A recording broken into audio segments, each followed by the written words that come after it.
And to my daughter Rebecca, I leave nothing. Not a penny, not a picture frame, not a memory. The lawyer read from my father's will, his voice emotionless. She knows why. My sister Vanessa sat across the mahogany table, her expression carefully, neutral despite the inheritance of our family's entire estate worth millions. I maintained my composure while my mind raced with one thought. This betrayal will not define me. I can still replay that moment with perfect clarity. Before we jump back in, tell us where you're tuning in from, and if this story touches you, make sure you're subscribed. Because tomorrow, I've saved something extra special for you, the tastefully appointed conference room at Palmer and Whitley Law Offices. The gleaming table, where family legacies were divided or destroyed with the reading of a few carefully chosen words. What should have been a somber gathering to honor my father's memory had become my public humiliation. Attorney Palmer continued reading the document, each word another strike. The family home at Lakeview Heights, all financial accounts, the vacation property in Aspen, and full ownership of Hartford Pharmaceuticals shall pass to my daughter Vanessa, who has always understood the meaning of family loyalty. Vanessa dabbed at non-existent tears with a monogrammed handkerchief. Our father's longtime assistant Margaret stared at her lap, unable to meet my eyes. Cousin Drew shifted uncomfortably in his chair. The family lawyer himself seemed embarrassed by the vindictiveness being expressed through his measured tone. "Ms. Rebecca, would you care to sign the acknowledgement form?" Palmer asked, sliding a document across the polished surface. I reached for the pen with steady fingers, my law degree and years in corporate negotiations serving me well in this moment when I most needed to appear unaffected. The acknowledgement merely confirmed I'd been present for the reading. It didn't mean I accepted the outcome. "Of course," I replied, my voice surprisingly level. I signed my name with the same confident stroke I'd used on countless business deals, court filings, and the checks that had supported our father through his illness when Vanessa had been too busy to visit. 15 years of dedication to the family business. 15 years of expanding Hartford Pharmaceuticals from a struggling regional supplier into an international leader in medical research. 15 years of missed vacations, postponed relationships, and personal sacrifices, all while watching Vanessa drop in and out of university programs, fail at 3 different careers, and receive endless financial bailouts from our father. And this was my reward. "If there are no questions about the terms, that concludes our business today," Palmer announced, closing the leather portfolio that contained the document that had just stripped away my life's work. Vanessa rose first, smoothing her designer dress. "Rebecca, I hope you understand this was Dad's decision. I'm sure we can work something out regarding your situation." Her voice dripped with the same false concern she'd perfected over years of manipulating our father. "My situation is just fine," I replied, gathering my belongings. "Congratulations on your inheritance." I maintained perfect poise as I walked through the law firm's elegant lobby, nodded to the receptionist, and stepped into the elevator. Only when the doors closed did I allow myself a moment, just one, to close my eyes and take a deep breath. I hadn't cried when my father told me I was throwing my life away by going to law school instead of marrying the son of his golf partner. I hadn't cried when he criticized my decision to join Hartford Pharmaceuticals as counsel instead of a more suitable position. I hadn't cried during the countless board meetings where he'd dismissed my strategic initiatives only to present them as his own ideas months later. And I wouldn't cry now. The elevator doors opened to the parking garage, and I walked to my car with measured steps.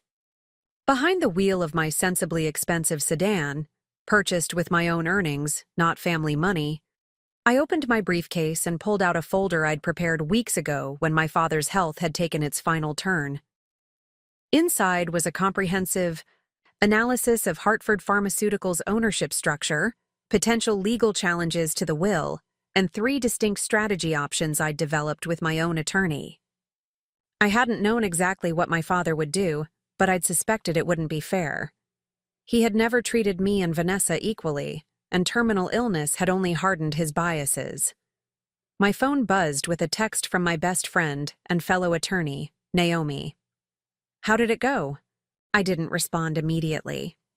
Instead, I started the car and drove toward the office building where I'd spent countless hours transforming Hartford Pharmaceuticals from a company that sold generic medications into an innovative research powerhouse, specializing in rare disease treatments. The sleek glass tower reflected the afternoon sunlight, a monument to what dedicated leadership could accomplish. I'd started in the legal department 15 years ago, working my way up to chief legal officer before transitioning to chief operating officer 5 years back. Every employee, from the researchers in the labs to the administrative staff, respected my judgment and commitment. And now it all belonged to Vanessa, who couldn't distinguish between an antibody and an antacid. I parked in my reserved space, soon to be hers, I supposed, and took a moment to compose myself. The shock was fading, replaced by something cooler and more focused. Grief for my father would come later. Right now, I needed clarity. My executive assistant Priya looked up in surprise as I entered. "Rebecca, I thought you'd take the day off after." Her voice trailed off. "The will reading?" I finished for her. "Life goes on, and we have the West Ridge clinical trial results coming in tomorrow." "Of course," she nodded, concern lingering in her eyes. "Dr. Kaplan called twice about the FDA meeting next week." "I'll return his call shortly," I said, heading into my office and closing the door behind me. The space reflected my approach to business, elegant but functional, with awards and degrees discreetly displayed alongside photographs of our research team celebrating key milestones. A scale model of our new manufacturing facility, designed to my specifications and set to open next month, occupied a prominent place on the credenza. I sat at my desk, opened my laptop, and reviewed the company's financial reports. Hartford Pharmaceuticals had been worth approximately $5 million when I joined, a legacy business my grandfather had built, and my father had nearly run into the ground with his outdated approach to pharmaceutical development. The first year had been about stopping the bleeding, cutting unprofitable product lines, settling 2 lawsuits I'd inherited, and modernizing our regulatory compliance systems. The second year focused on rebuilding relationships with hospitals and research institutions that had been alienated by my father's rigid negotiation tactics. By year 3, I'd identified our opportunity: rare disease treatments with orphan drug potential. A challenging market with complex regulatory hurdles, but enormous potential for both profit and genuine social impact. My father had resisted the pivot. "We make standard generics, Rebecca. We always have. It's reliable." But the numbers told a different story, and I'd eventually convinced the board, though never fully my father, that transformation was necessary. The transition had been grueling, hiring specialized researchers, navigating complex FDA protocols, securing patients' advocacy partnerships. I'd worked 100-hour weeks, sleeping on the office couch during critical phases of drug applications. And it had paid off spectacularly. Our first orphan drug approval had led to others. Our research protocols had generated multiple patents. Revenue had increased 5-fold, reaching $80 million this quarter with projections to hit $100 million by year-end, all of which made today's will reading even more baffling. Vanessa knew nothing about pharmaceutical development, FDA regulations, clinical trials, or patient advocacy. She had never negotiated with hospital systems, developed research protocols, or managed a team larger than her 2 personal assistants. Placing her at the helm wasn't just an insult to me, it was an existential threat to the company itself and to the patients who depended on our medications. A knock at my office door interrupted my thoughts. Naomi entered without waiting for a response, closing the door behind her.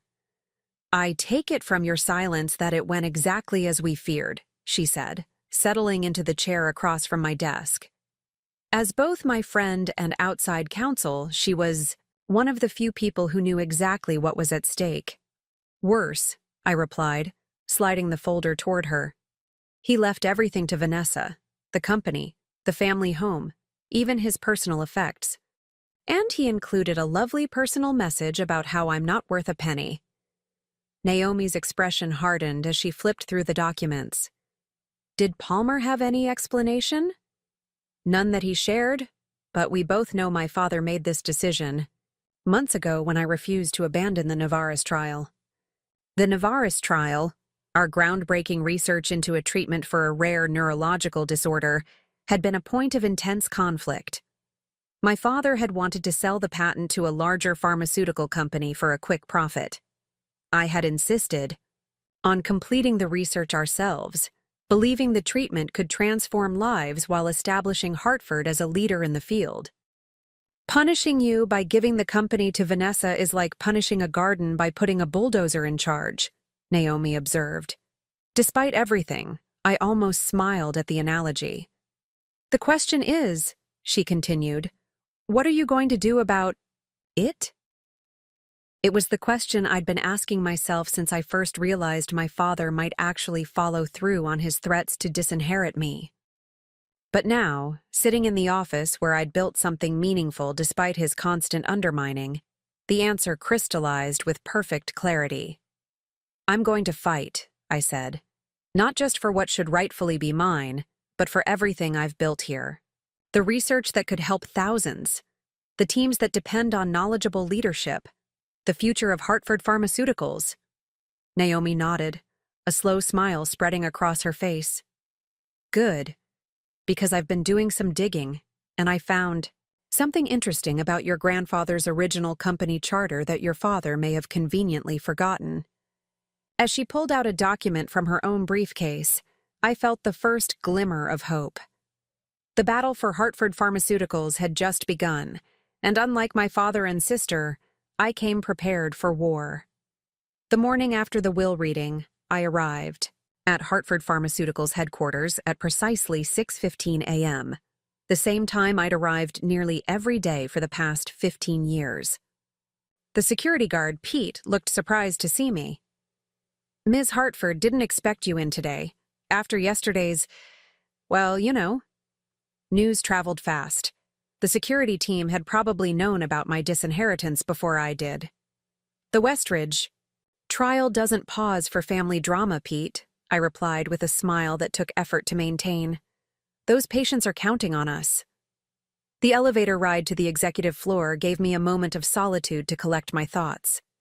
As the doors opened to the 32nd floor, I surveyed what I'd built. The sleek Research Coordination Center with glass-walled offices, allowing researchers and executives to collaborate seamlessly. The digital displays showing real-time updates. From our 4 clinical trials, the wall of framed patents that had transformed Hartford from a generic manufacturer into a pioneer in rare disease treatment, none of which would exist without me. Dr. Farah Lynn, our chief medical officer, was already at her desk despite the early hour. She looked up as I passed, concern evident in her expression. Rebecca, she said, rising to intercept me. I just heard about the will. Everyone's talking about it. Is it true? Dr. Lynn had been my second major hire after joining Hartford, recruited from Johns Hopkins with the promise of building something that would change patients' lives. She'd been skeptical initially. Hartford had a reputation for bland generics and risk aversion under my father's leadership, but I'd convinced her of my vision. If you're asking whether my father left everything to Vanessa, including full ownership and control of Hartford Pharmaceuticals, then yes, it's true, I replied, continuing toward my office with Dr. Lynn falling into step beside me. That's insane, she said, lowering her voice as we passed the finance department where early risers were already at their desks. Your sister has zero scientific background. She thinks a peptide is some kind of energy drink. Despite everything, I almost smiled at the accuracy of the assessment. Vanessa had once attended a company presentation where I'd discussed our peptide synthesis breakthrough and had later asked if we could put it in bottles with a cool label to sell at gyms. The situation is what it is, I said, reaching my office. Right now, my priority is ensuring our current projects remain on track. Dr. Lin followed me inside, closing the door. Rebecca, this isn't just about ownership. The Novartis trial is at a critical phase. The Westridge results come in today. The FDA inspection for the new facility is next week. None of that can succeed without your leadership. She was right. The timing couldn't have been worse. We were weeks away from potentially groundbreaking announcements on multiple fronts, all of which required careful navigation of scientific, regulatory, and business considerations. Tell me about the Westridge numbers, I said, setting my bag down and moving to my computer.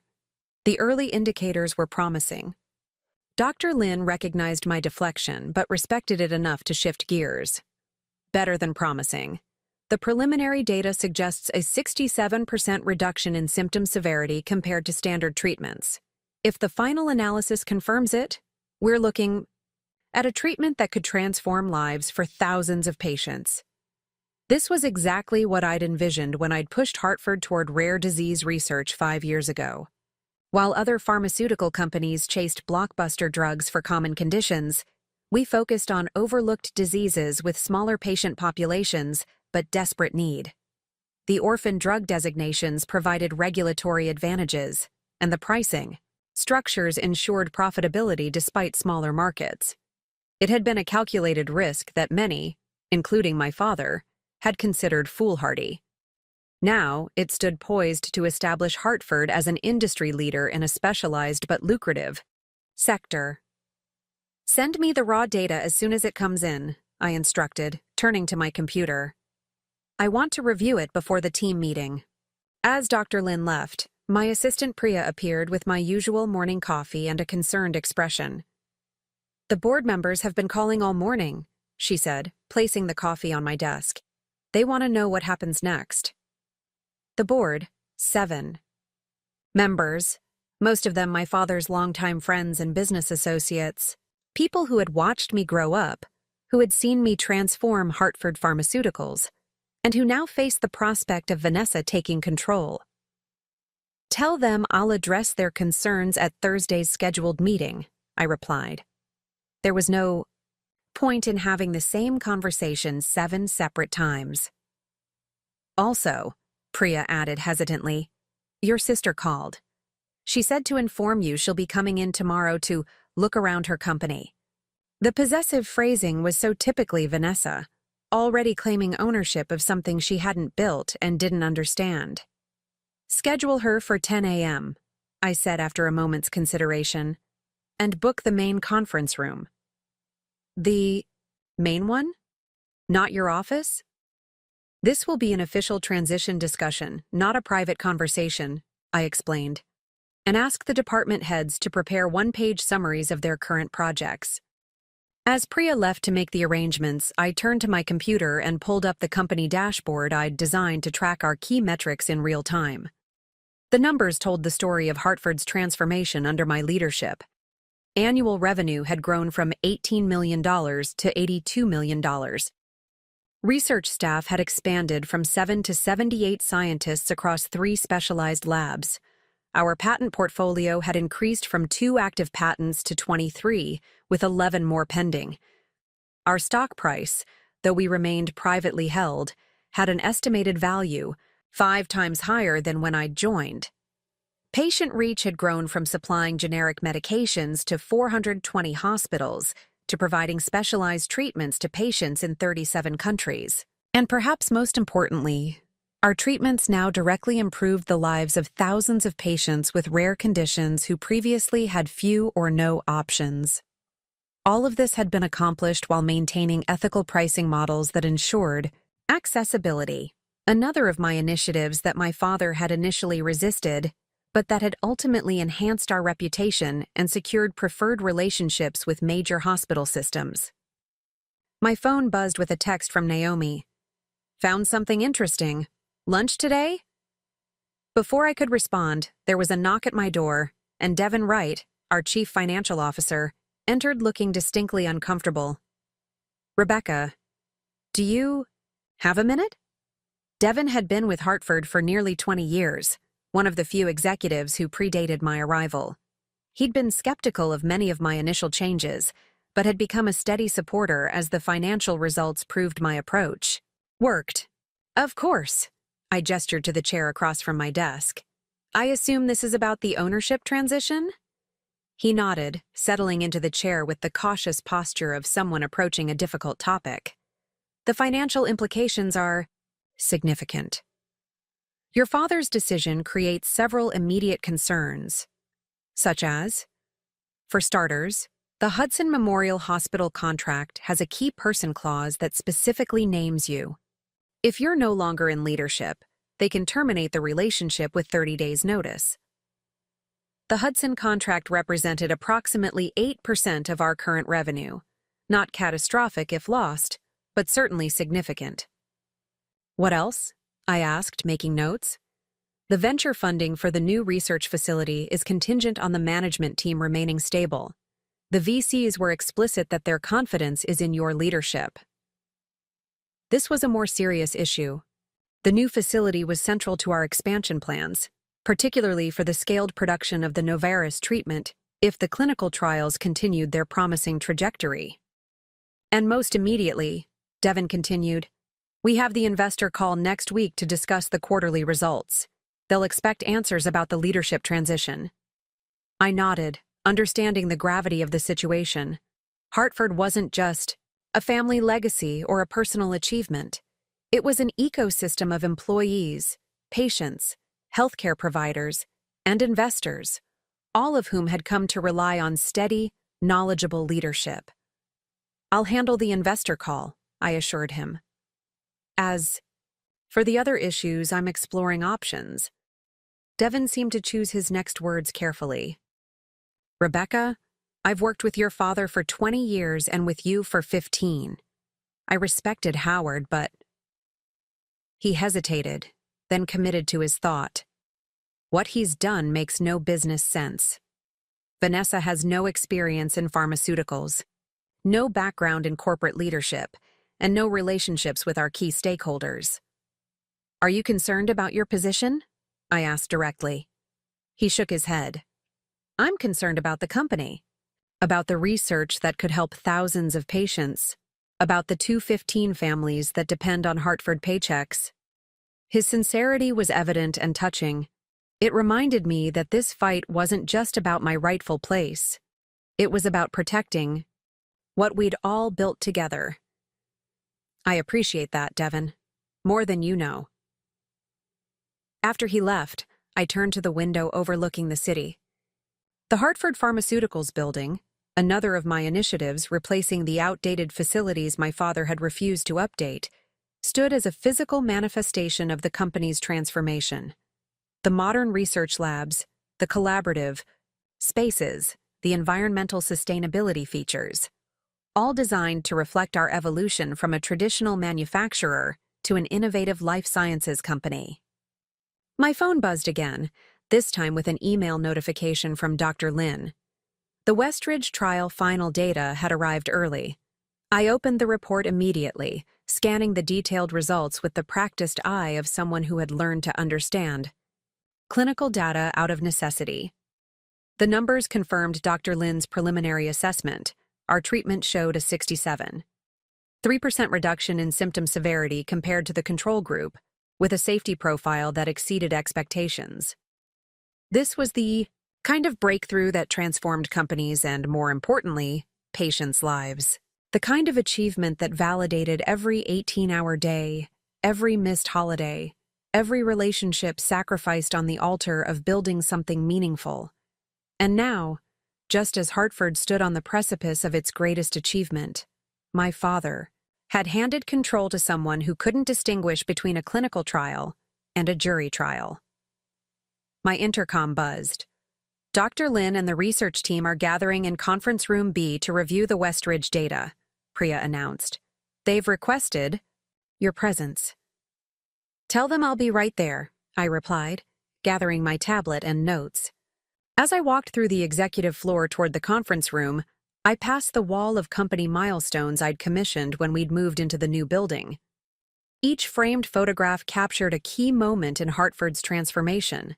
The first Rare Disease Advisory Board meeting, the ribbon cutting for our specialized research lab, the celebration when our first orphan drug received FDA approval. I appeared in most of the images, not centered as an executive might typically position themselves, but alongside the researchers, clinicians, and even patient advocates who had been essential to our success. That had been deliberate. I'd always viewed my role as enabling the brilliant minds we'd assembled rather than claiming their achievements as my own. Would Vanessa understand that nuance of leadership? Would she recognize that Hartford's success stemmed from the carefully cultivated culture of innovation and patient-centered decision-making? I doubted it. My sister's approach to management in her brief forays into professional life had always been characterized by taking credit and deflecting blame. The conference room was already filled with excited researchers when I arrived. Dr. Lynn stood at the head of the table, the clinical data projected on the large screen behind her. The room fell silent as I entered. News of yesterday's will reading had clearly reached everyone. "Please, continue," I said, taking a seat at the side of the table rather than my usual position at the head. "This is your moment to celebrate." Dr. Lynn nodded gratefully and resumed her presentation, walking the team through the remarkable results. The Westridge treatment, a novel approach to a rare neurological condition affecting fewer than 8,000 patients worldwide, showed not just symptom reduction, but actual disease modification in a significant percentage of patients. As the presentation concluded and the team began their technical discussion of next steps, Dr. Lynn approached me. "This is what you promised when you recruited me," she said quietly, "that we would do work that matters. And we have," I affirmed. "This treatment will change lives." "Which is exactly why we need to talk about what happens next," she continued, her expression serious. "Rebecca, half the research team is ready to follow you if you decide to leave. We've already had informal discussions." The loyalty was both touching and concerning. While it gave me potential leverage, a mass exodus would damage Hartford and potentially delay getting the Westridge treatment to patients who desperately needed it. "I appreciate the vote of confidence," I said carefully. "But let's not get ahead of ourselves. No decisions have been made about my future role." Dr. Lynn studied me with the assessing gaze she typically reserved for analyzing complex research data. "You're planning something," she concluded. "Good. Because Hartford without your leadership isn't Hartford anymore." As the meeting dispersed, I checked my watch. Nearly noon, time for my lunch with Naomi and whatever interesting discovery she'd made. I'd maintained my composure throughout the morning, focusing on the work rather than the betrayal. But beneath that professional exterior, a plan was forming. The Westridge results, the Hudson contract clause, the venture capital contingencies. All pieces of a puzzle I was beginning to assemble. My father may have believed I wasn't worth a penny, but I had built something worth millions. And I had no intention of walking away from it without a fight. The upscale bistro where I met Naomi was far enough from Hartford Pharmaceuticals to avoid running into colleagues, yet close enough for a quick return if needed. We'd been meeting here for working lunches since my first year with the company. Back when the legal challenges had seemed insurmountable, and Naomi's guidance had been my lifeline. "You're handling this better than I would," Naomi observed as we settled into our usual corner booth. "If my father had cut me out of my life's work, I'd be throwing things by now." "The day is still young," I replied, attempting a light tone. That didn't quite land. The waiter approached, and Naomi ordered for both of us. Another ritual dating back to when I'd been too consumed with saving Hartford to even register hunger. She'd taken to ordering my meals during those early crises months, ensuring I actually ate something during our strategy sessions. "So what's this interesting discovery?" I asked once the waiter departed. Naomi reached into her briefcase and withdrew a weathered document in a protective sleeve. "Do you remember a conversation about 5 years ago when you mentioned your grandfather had some unconventional views about family business governance?" I nodded slowly. My grandfather, Thomas Hartford, had founded the company in 1962, building it from a small compounding pharmacy into a regional manufacturer before my father took over in 1989. I'd been only 6 when he passed away, but I remembered him as warm and encouraging, so different from my father's cold perfectionism. He believed businesses should be earned, not inherited, I recalled. He used to tell me stories about starting with nothing but determination and scientific curiosity. Well, it turns out he put those beliefs into the original company incorporation documents, Naomi said, sliding the protected paper across the table. This is a copy of Hartford Pharmaceuticals' founding charter. Section 12 is particularly interesting.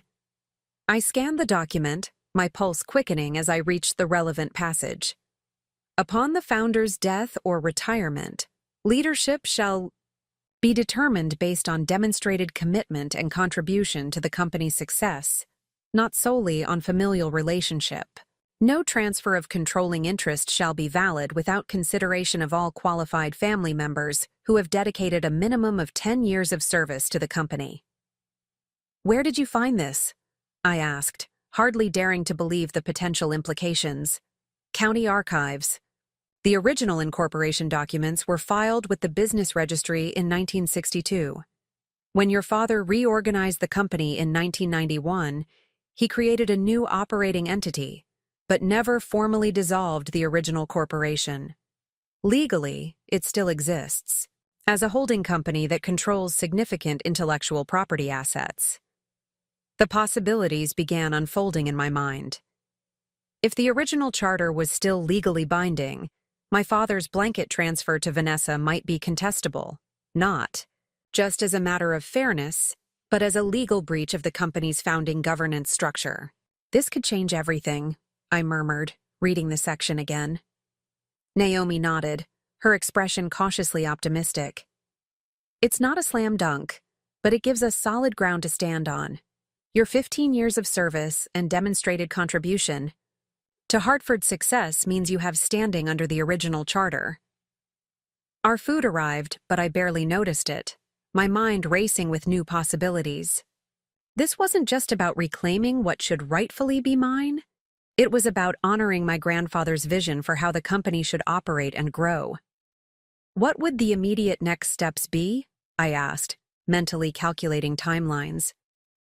File for an injunctive hold on the transfer of company assets pending review of governance requirements, Naomi replied without hesitation. It would temporarily prevent Vanessa from making major changes while we build our case. I considered this approach, weighing potential consequences. A direct legal challenge would burn bridges irrevocably, not just with Vanessa, but potentially with board members loyal to my father. Yet the alternative was watching everything I'd built potentially dismantled by someone without the knowledge or commitment to maintain it. Do it, I decided. Prepare the filing. As Naomi made notes, my phone buzzed with a message from Priya. Board Chairman Patterson requesting urgent meeting today. Says it can't wait until Thursday. The timing was suspicious. Had news of our potential legal challenge somehow leaked already? Or was this about something else entirely? I need to get back to the office, I told Naomi, signaling for the check. Keep me updated on the filing status. Rebecca, Naomi said as we gathered our things, her expression serious. This won't be easy. Your father's influence runs deep, with the old guard at Hartford. They may resist purely out of loyalty to his memory. I know, I acknowledged. But this isn't just about me. It's about the patients who depend on us, the research we've pioneered, the employees who've invested their careers in our vision. As I drove back to the office, memories of the early years at Hartford surfaced, the challenges that had demanded every ounce of my determination and resilience. I'd joined the company straight from law school, turning down more prestigious offers with top-tier firms. My father had been dismissive of my decision. Corporate law is hardly a real specialty, he'd commented during my first week. But I suppose having an in-house attorney saves some money. At the time, Hartford had been floundering. My father's rigid adherence to proven methods had left the company dangerously behind industry trends. 3 key patents were expiring, with nothing in the pipeline to replace them. An FDA warning letter about manufacturing practices had been ignored for months. 2 promising researchers had recently departed for more innovative companies. I'd started by addressing the FDA compliance issues, spending nights and weekends drafting new standard operating procedures and quality control measures. My father had viewed it as unnecessary paperwork, until the day FDA inspectors arrived for a surprise follow-up visit and left satisfied rather than with more citations. Next came the patent crisis.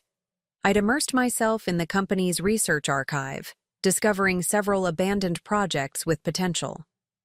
Working directly with the remaining scientists, I'd identified 3 compounds worth revisiting with modern techniques. My father had reluctantly approved a modest research budget, less than I'd requested but enough to restart the investigations.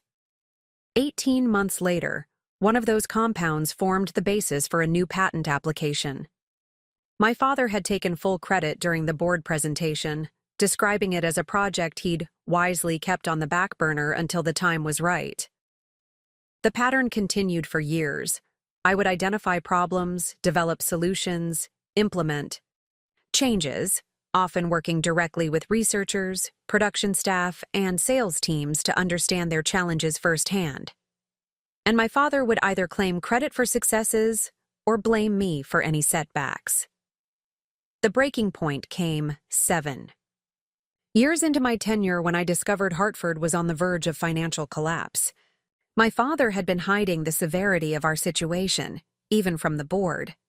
Cash reserves were nearly depleted, a major contract was being terminated, and a competitor was quietly approaching our key researchers with job offers. I'd spent 3 sleepless days analyzing every aspect of the business, then presented my father with 2 options: implement my comprehensive turnaround plan or prepare for bankruptcy.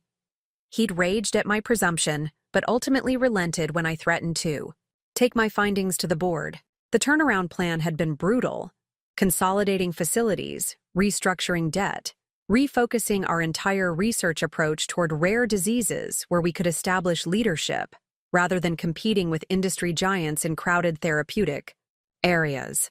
I'd worked 100-hour weeks, sleeping on my office couch during critical phases. Personal relationships had been the first casualty. My engagement to Benjamin, a talented architect I'd met during my final year of law school, had ended after I'd missed our anniversary dinner for the 3rd consecutive year, this time because of an emergency recall issue that required immediate attention. "I can't compete with Hartford, Rebecca," he'd said gently as he returned the ring. "And I shouldn't have to." He'd been right, of course. I'd chosen the company repeatedly, postponing vacations, canceling personal commitments, rescheduling family events. At the time, it had seemed necessary. Hartford had been so fragile, requiring constant attention to survive, let alone thrive. My health had suffered next. Exhaustion-induced migraines had become regular occurrences. My doctor had warned about stress levels and sleep deprivation.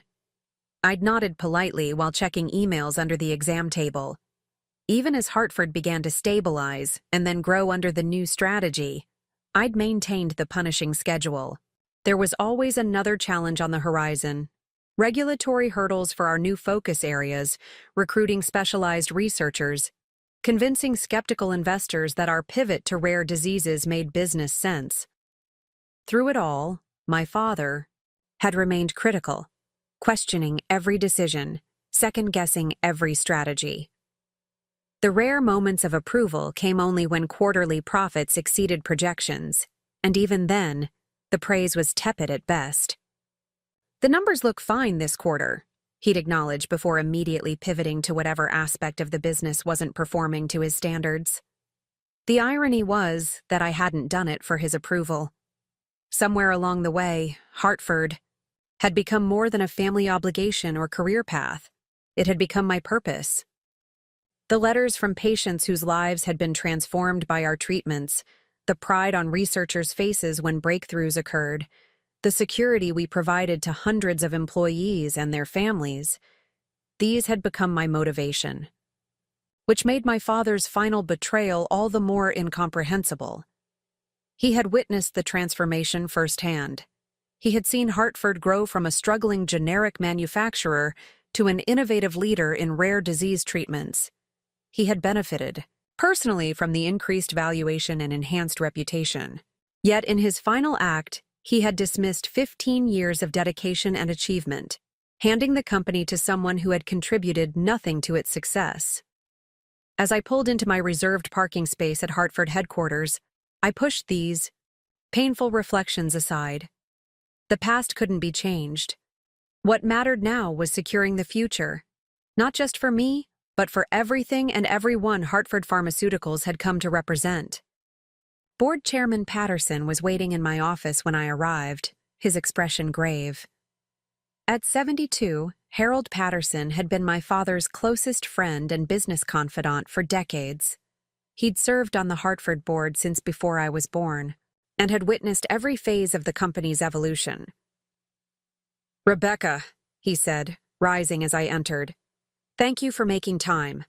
I apologize for the urgency, but circumstances require immediate discussion." "Of course, Harold. What's happening?" He gestured for me to take a seat in my own office, a subtle power move that didn't escape my notice. "I've just come from a meeting with your sister," he began, his tone carefully measured. "She's informed me of her intention to make significant changes to Hartford's strategic direction, effective immediately." My stomach tightened. What kind of changes? "She wants to sell the rare disease portfolio to Meridian Pharmaceuticals and refocus Hartford on consumer health products, vitamins, supplements, cosmeceuticals." It was worse than I'd imagined. Meridian had been trying to acquire our rare disease research for years, offering amounts that significantly undervalued the portfolio's potential. And consumer health was notoriously competitive with thin margins and minimal barriers to entry. "That would essentially dismantle everything we've built," I said, struggling to keep my voice steady. "Our value is in our rare disease expertise and pipeline." Patterson nodded, surprising me. "That's precisely why I'm here. The board has concerns about this direction. Vanessa may legally control the company through your father's will, but the board still has fiduciary responsibilities." A flicker of hope ignited. "What are you suggesting?" "We need time to evaluate the full implications of this transition," he said carefully. "I've convinced Vanessa to delay any major decisions until after a formal strategy review, but she's insistent on taking control by the end of the week." It wasn't much, but it was something, a small window of opportunity to implement our legal strategy based on my grandfather's company charter. "I appreciate your concerns, Harold, and I share them. Hartford's current trajectory has been carefully developed based on scientific expertise and market analysis. Abandoning it would be devastating for the company, our employees, and most importantly, the patients who rely on our treatments." Patterson studied me for a moment before responding. "Your father and I didn't always see eye to eye on your role here," he said finally. "He thought I was too supportive of your initiatives. But I've been in pharmaceutical leadership long enough to recognize genuine innovation and effective management. What you've built here deserves protection." It was perhaps the most direct acknowledgement I'd ever received from any of my father's inner circle, an unexpected alliance at the moment I needed it most. "Thank you, Harold. That means more than you know." As he rose to leave, he paused at the door. "Your grandfather would have been proud of what you've accomplished here, Rebecca. He believed pharmaceutical companies should prioritize patients over profits.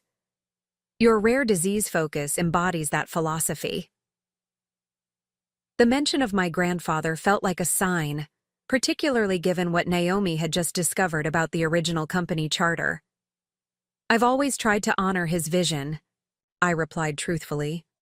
Once alone, I texted Naomi, "Accelerate the filing. We have days, not weeks. The battle for Hartford Pharmaceuticals was intensifying, and I needed every advantage I could muster: legal, operational, and personal. What had started as a fight for my rightful inheritance was evolving into something more fundamental, a struggle for the soul and future of the company my grandfather had founded and that I had transformed. The following morning, I prepared meticulously for Vanessa's 10 a.m. tour of the company. I selected a tailored charcoal suit that projected authority without ostentation, arranged for comprehensive department summaries to be assembled in the main conference room, and briefed key team members on the importance of maintaining professionalism despite the circumstances. Remember, I told my executive team during our 8 a.m. pre-meeting, today is about demonstrating the complexity and specialized nature of our operations. Vanessa needs to understand what she's inherited, both the value and the responsibility. Dr. Lin exchanged a knowing glance with Devin Wright. They understood the strategy, overwhelming Vanessa with the technical, regulatory, and operational intricacies she was unprepared to manage. At precisely 9:58 a.m., Vanessa arrived, 38 minutes later than the 9:20 a.m. text message in which she'd announced she was running early and expected everyone to be ready.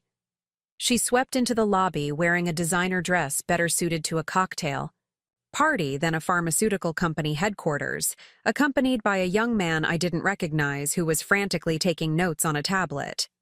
"Baby sister!" she exclaimed with theatrical enthusiasm, air-kissing near my cheeks. "Isn't this exciting?" My first day as owner of Hartford Pharmaceuticals. The reception staff studiously avoided eye contact, focusing intently on their screens. "Welcome to Hartford," I replied evenly.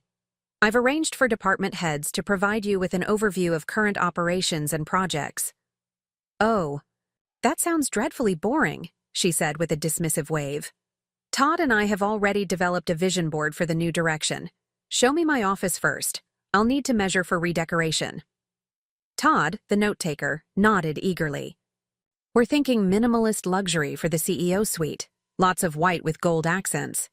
I maintained my professional composure despite the clear implication that decisions about Hartford's future were being made based on interior design preferences rather than business strategy or patient needs. "The executive offices are on the 32nd floor," I said, guiding them toward the elevator. "But I think you'll find the research facilities on 12 through 18 and the Regulatory Compliance Center on 20. Most enlightening about Hartford's current operations." Vanessa murmured, clearly uninterested as she tapped rapidly on her phone. "By the way, I've invited some people from Meridian Pharmaceuticals to tour the research labs tomorrow. They're very excited about potential synergies." The casual mention of what would effectively be inviting competitors to examine our proprietary research sent warning signals blaring in my mind. Meridian had been trying to access our rare disease research for years, often through questionable means. "Any visitors to the research facilities require proper clearance and non-disclosure agreements," I explained, as the elevator doors opened to the 12th floor, where our initial compound screening laboratory was located. "Our intellectual property protections are quite stringent." "That won't be necessary," Vanessa replied, glancing up briefly from her phone. "We're going to be partners." The presumption was staggering. Partnership discussions with a major competitor would normally involve months of careful negotiation, due diligence, and board oversight, not a casual invitation extended without any strategic evaluation. Dr. Lin was waiting for us in the main laboratory, surrounded by researchers in white coats working with sophisticated equipment. The space had been designed for both functionality and transparency. Glass-walled sections allowed visitors to observe ongoing research while maintaining necessary containment protocols. "Ms. Hartford," Dr. Lin greeted Vanessa formally. "Welcome to our primary research facility. We're currently screening compounds for 5 different rare disease targets using proprietary methods developed here at Hartford." Vanessa barely glanced at the advanced equipment or the researchers carefully monitoring experiments. "How much does all this cost?" she asked bluntly, Dr. Lin blinked, momentarily taken aback by the question's directness. Our annual research budget is approximately $28 million, which represents about 34% of our revenue, slightly above industry average for innovation-focused companies, but well justified by our success rate in bringing treatments to market. That seems excessive, Vanessa commented, turning to Todd. Make a note. Research budget needs trimming. Dr. Lin shot me an alarmed look, which I answered with a subtle shake of my head, urging restraint. Perhaps you'd like to see the results of this investment, I suggested, leading them toward a digital display wall showing the progression of our key drug candidates. Hartford currently has 7 treatments in development, 3 in clinical trials, and 2 recently approved and generating revenue. Our success rate for compounds entering clinical trials is 37%, compared to the industry average of 12%. I told Daddy for years that we should be exploring beauty and wellness products instead of all this complicated medical stuff, Vanessa said, ignoring the impressive statistics. Everyone wants to look younger and feel better. The market is huge. Hartford specializes in treatments for serious medical conditions, Dr. Lin replied, unable to completely mask her dismay. Our focus on rare diseases addresses critical unmet needs for patients with few or no therapeutic options. But there are so many more people who want anti-aging creams than who have these obscure diseases, Vanessa countered, as if explaining something obvious. It's simple math. The fundamental misunderstanding of pharmaceutical business models, where value derived from specialized treatments often far exceeded that of consumer products despite smaller target populations, was stunning. We continued the tour, moving through increasingly specialized research areas. At each stop, the pattern repeated. Expert staff would present sophisticated work addressing complex medical challenges, and Vanessa would respond with superficial observations or irrelevant comparisons to consumer products. In the pharmacokinetics lab, where scientists modeled how drugs moved through and interacted with the body, Vanessa interrupted a detailed explanation to ask, "Couldn't we use this to test cosmetics too? My friend Tiffany says clean beauty is huge right now." In the Regulatory Affairs Department, where a team of specialists managed our complex interactions with the FDA and international regulatory bodies, she commented, "This seems like a lot of people just filling out paperwork. Surely we could outsource this."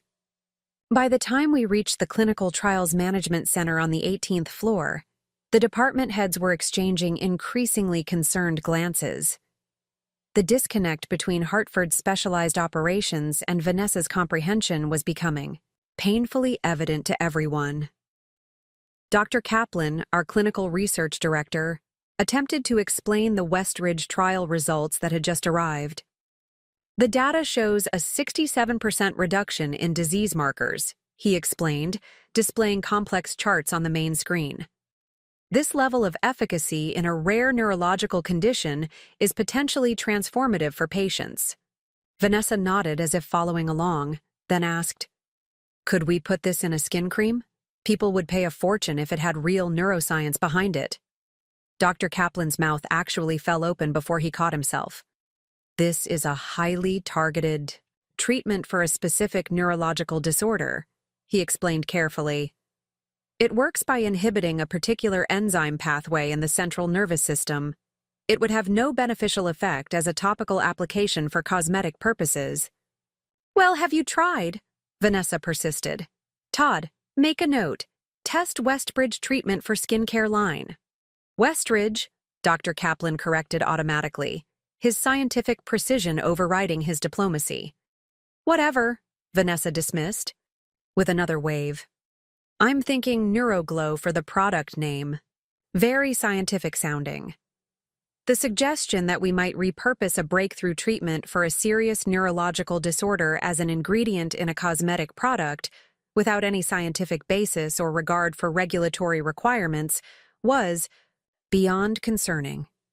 It revealed a fundamental misunderstanding of our entire business model, research approach, and ethical framework. I caught Dr. Lin's eye across the room, and her expression confirmed what I was thinking.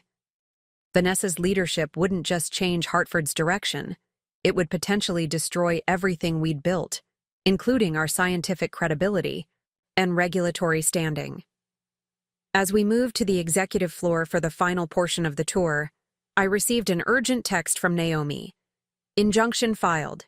Judge Watkins assigned to case. Initial hearing scheduled for tomorrow, 9 a.m. The timing couldn't have been better. We just needed to prevent any irreversible damage until the legal process could begin. The executive conference room had been prepared with comprehensive briefing materials, bound reports from each department featuring essential information any incoming CEO would need to understand the business they were taking over. The executive team was seated around the table, ready to present their sections. Vanessa took one look at the thick binders and sighed dramatically. Do I really need to read all this? Can't someone just give me the highlights? These materials contain critical information about Hartford's operations, ongoing projects, strategic partnerships, and regulatory commitments, I explained. Understanding them is essential for anyone directing the company's future. That's what I'll have you for, isn't it? She replied with a dismissive laugh. At least until the transition is complete. The executive team exchanged glances. The implication that I would somehow remain to implement her uninformed decisions while she dismantled our business model was both presumptuous and revealing of her intentions. Vanessa, I said carefully, Hartford Pharmaceuticals is a complex organization operating in a highly regulated industry with significant responsibilities to patients, healthcare providers, employees, and shareholders. The decisions you make will have far-reaching consequences. Don't be so dramatic, she replied, checking her reflection in her compact mirror rather than meeting my gaze. It's a business, not brain surgery. Actually, Dr. Kaplan interjected, unable to contain himself, our Novaris treatment is specifically designed to support brain surgery in patients with rare neurological conditions by reducing inflammation in neural tissue.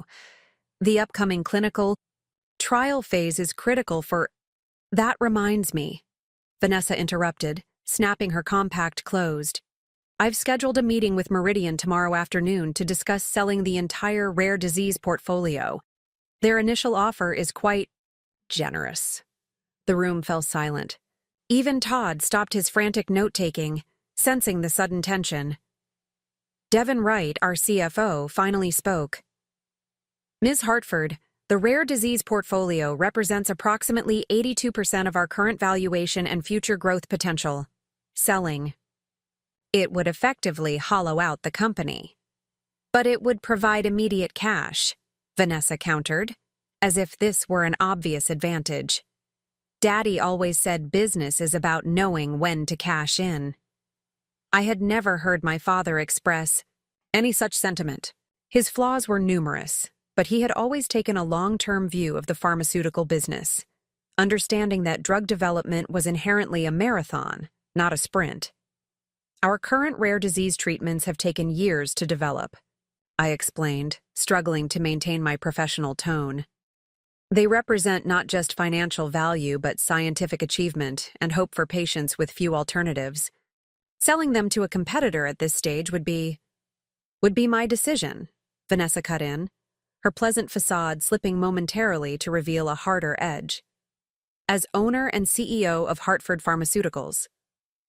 The declaration hung in the air, its implications clear to everyone present.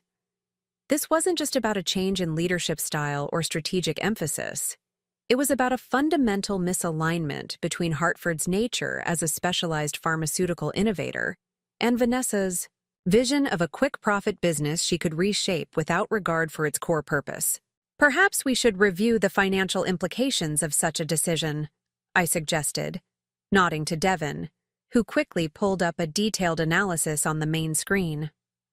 For the next 40 minutes, we walked through the financial, operational, and strategic ramifications of divesting the rare disease portfolio. The presentation was factual and data-driven, highlighting the long-term revenue projections, the synergies between different research programs, and the significant value still untapped in our pipeline. Throughout, Vanessa's attention repeatedly drifted to her phone. She interrupted several times with questions that revealed her limited understanding. Why can't we just license these treatments instead of selling them outright? These aren't apps or consumer products, Devin explained patiently. Pharmaceutical treatments involve ongoing responsibility for manufacturing, quality control, regulatory compliance, and pharmacovigilance. You can't simply license the intellectual property without these operational components. What about just raising the prices on existing treatments to increase revenue? Our pricing strategy is carefully calibrated to balance accessibility for patients with sustainable business operations, I explained. Significant price increases would trigger payer resistance, potential regulatory scrutiny, and damage to our reputation as a patient-focused company. As the meeting concluded, Vanessa stood abruptly. "This has been fascinating," she said in a tone that suggested the opposite. "But I have a lunch appointment. Todd has my contact information if anything urgent comes up." With that, she swept out of the room, leaving her untouched briefing materials on the table. A stunned silence followed her departure. Finally, Dr. Lin spoke what everyone was thinking. "She's going to destroy everything we've built." "Not if we can help it," I replied, turning to the team. "The company charter may provide legal grounds to challenge her control, and we've just filed for an injunction to pause any major decisions while the court reviews the case." "How can we help?" Devin asked immediately. "Document everything," I instructed. "Every interaction with Vanessa, every directive that conflicts with established protocols or regulatory requirements, every decision that could potentially harm the company's value or compromise patient care. We need to build a clear record of why her leadership threatens Hartford's core mission and sustainability." As the team dispersed, each with clear instructions for handling the developing crisis, I remained in the conference room, reviewing my notes from the tour. The morning had confirmed my worst fears about Vanessa's capacity to lead Hartford, but it had also strengthened my resolve to fight. This wasn't just about inheritance or fairness anymore. It was about protecting something valuable from someone who couldn't possibly understand what she was dismantling. It was about preserving a company that improved and saved lives through innovation and commitment to patients. My phone buzzed with a message from Board Chairman Patterson. "Heard about the Meridian meeting. Board very concerned. Need to talk." Another ally was emerging, perhaps not out of personal loyalty to me, but out of recognition that Vanessa's leadership threatened the company's fundamental value and mission. I gathered the briefing materials Vanessa had ignored and headed back to my office. The hearing tomorrow morning represented our first chance to legally challenge her control. We needed to be thoroughly prepared. As I walked through the executive floor, I passed staff members who looked to me with worried expressions. News of Vanessa's visit and her casual discussion of selling our core assets had clearly spread rapidly. "Is it true?" my assistant Priya asked as I reached my office. "Is she really selling the rare disease portfolio to Meridian?" "Not if I can help it," I replied with more confidence than I felt. "We have options, Priya. Legal options, and we're going to use every one of them." The battle for Hartford Pharmaceuticals had moved from theoretical to immediate. Vanessa's visit had made it abundantly clear. She wasn't just an undeserving inheritor. She was an existential threat to everything the company stood for. After Vanessa's illuminating visit, I cleared my afternoon schedule and retreated to the small strategy room adjacent to my office. This windowless space with its whiteboard walls had witnessed the development of Hartford's most critical initiatives over the years. It was where I'd mapped out the rare disease pivot, planned the research facility expansion, and developed the global regulatory strategy that had enabled our international growth. Today, it would serve a different purpose, mapping out the battle for Hartford's future. I began by writing our timeline on the left wall. Tomorrow, 9 a.m., Injunction hearing with Judge Watkins. Tomorrow, 2 p.m., Vanessa's scheduled meeting with Meridian Pharmaceuticals. Friday, Vanessa's self-declared deadline for taking control. Next Tuesday, board meeting. Next Thursday, quarterly investor call. The compressed time frame added urgency to an already complex situation. We had less than 24 hours before the first legal confrontation, and only days before Vanessa might attempt to finalize a devastating deal with Meridian. On the front wall, I created 3 columns: legal strategy, business strategy, and alliance building. Under legal strategy, I listed grandfather's original charter provisions, key person clauses in critical contracts, board fiduciary responsibilities, potential restraining order against Meridian discussions, documentation of business judgment concerns. Under business strategy, I noted quantify value destruction of Vanessa's proposed actions, alternative structure proposals, contingency plan for research continuity, strategic partner outreach, client-on-vendor relationship protection.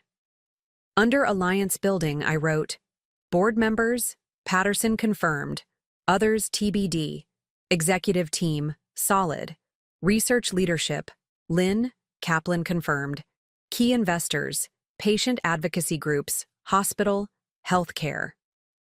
System partners, I stepped back to review the framework, adding notes and connections between elements. This wasn't a single-track challenge. It required coordinated action across multiple domains simultaneously. My phone buzzed with a message from Naomi. Judge Watkins reviewing our filing. Known for business law expertise and precedent adherence. Good draw for us. I added this information to the legal column. Judge Watkins' reputation for thorough examination of corporate governance issues improved our chances of securing the initial injunction, a critical first step. Next, I pulled up Hartford's current organizational chart and ownership structure on my tablet. While my father's will had left his controlling interest to Vanessa, the company's operations depended on a complex web of relationships, contracts, and regulatory approvals that couldn't simply be transferred like furniture or jewelry. A knock at the door interrupted my analysis. Devin Wright entered, carrying a stack of financial documents. I pulled the data you requested, he said, placing the materials on the small conference table. The financial impact assessment of divesting the rare disease portfolio. I gestured to the whiteboard walls. I'm mapping our strategy. What did you find? Devin opened the top folder and removed a summary sheet. It's worse than I initially calculated. Selling the rare disease portfolio to Meridian wouldn't just eliminate our primary revenue growth engine, it would trigger multiple downstream effects. He pointed to specific figures as he explained. First, we'd lose approximately 82% of projected future revenue based on our current pipeline. Second, the research talent flight would be immediate and severe. Our scientists are here specifically because of our rare disease focus.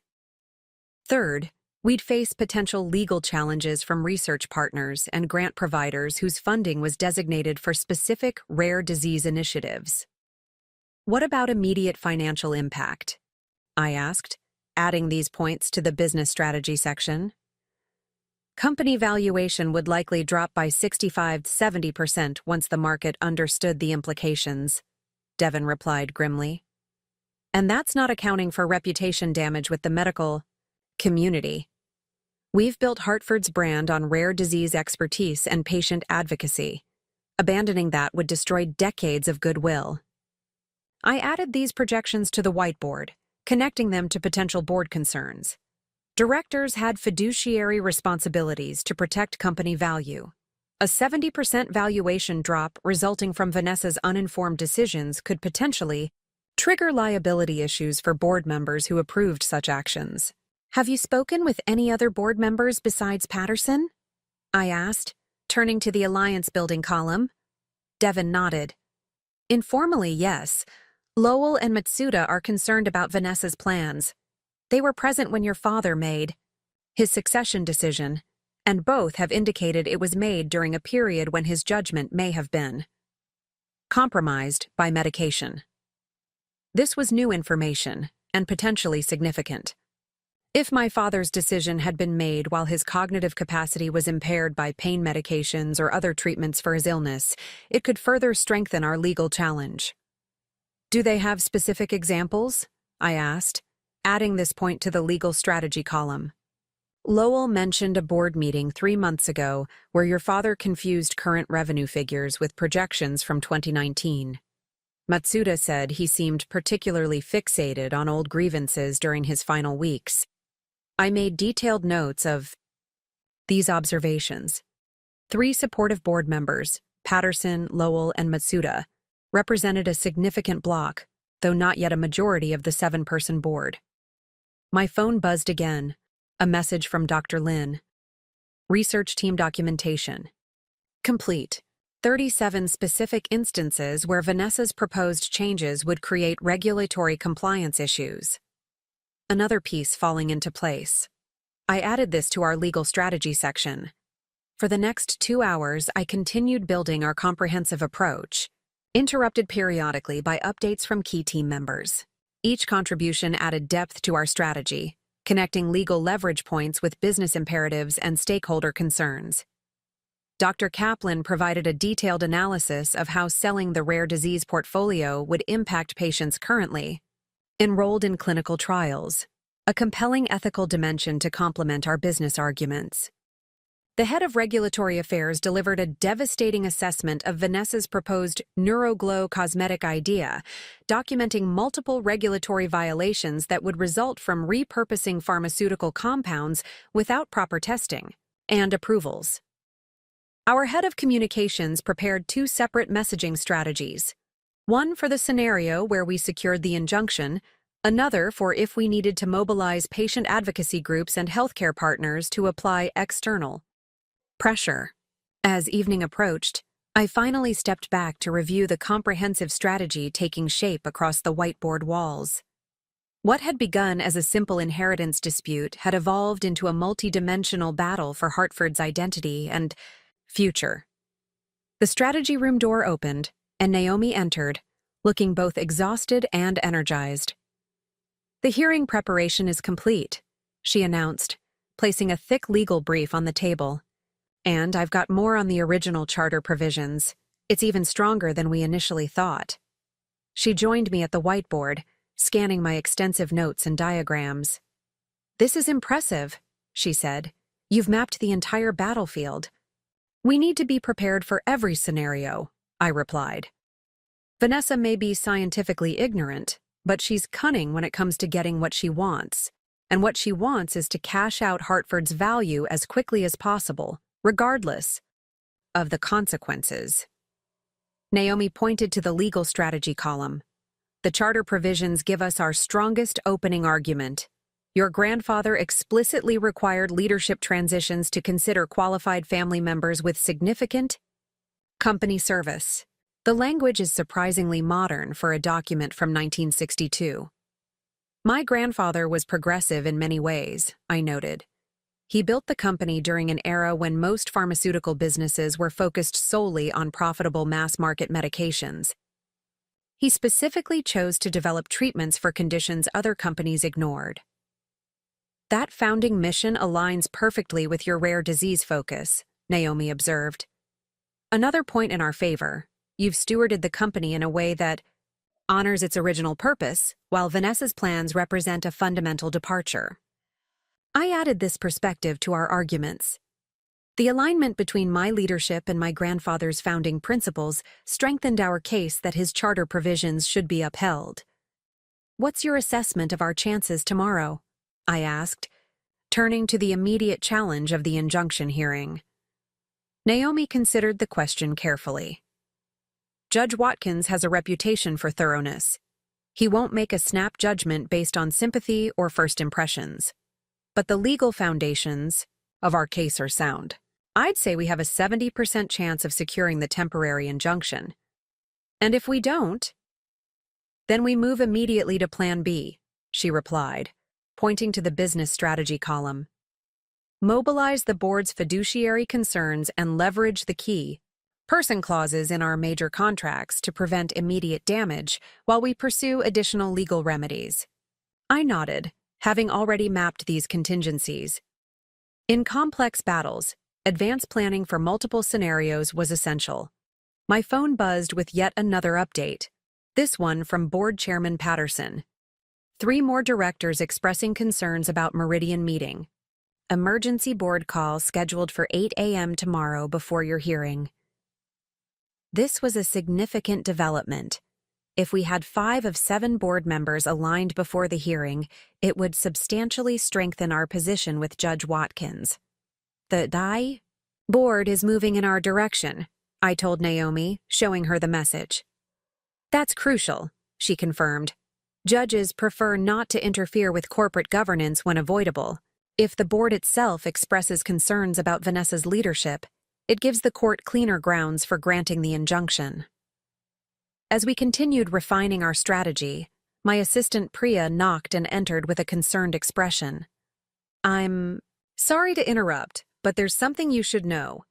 Vanessa's assistant Todd just called the research department requesting access codes for the secure databases containing our proprietary formulations. He said Vanessa needs them for her meeting with Meridian tomorrow. The alarm this triggered was immediate and severe.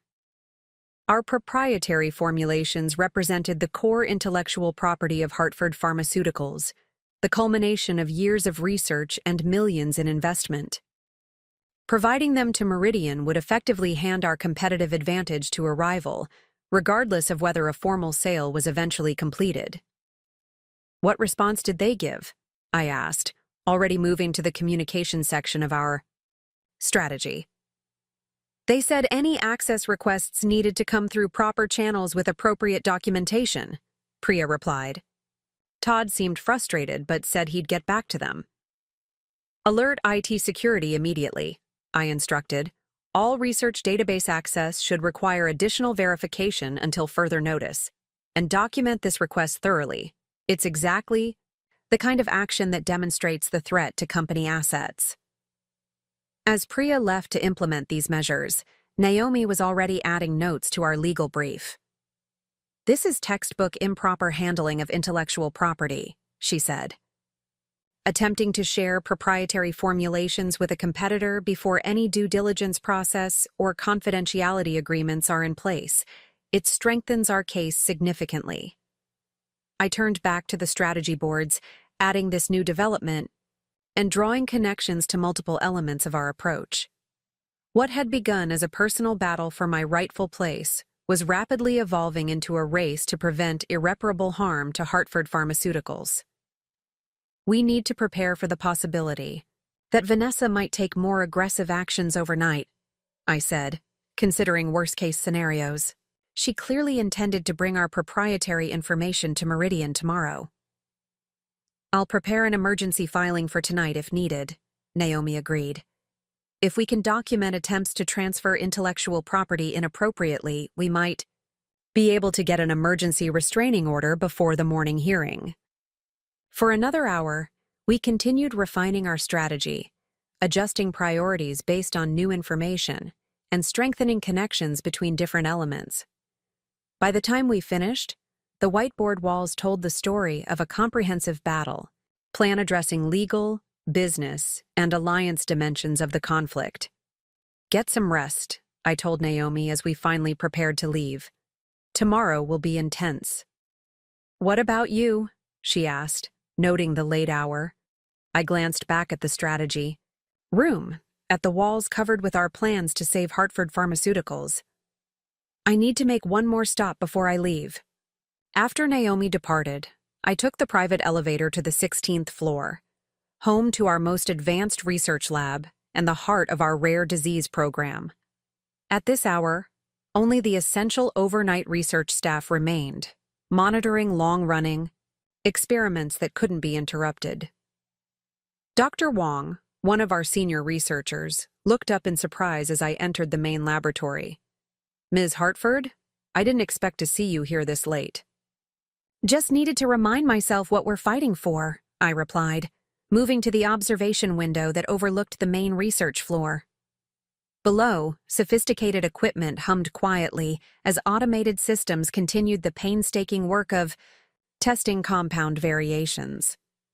On the wall, a large monitor displayed real-time data from patient samples being analyzed for biomarkers, each representing a person suffering from conditions most pharmaceutical companies considered too rare to address.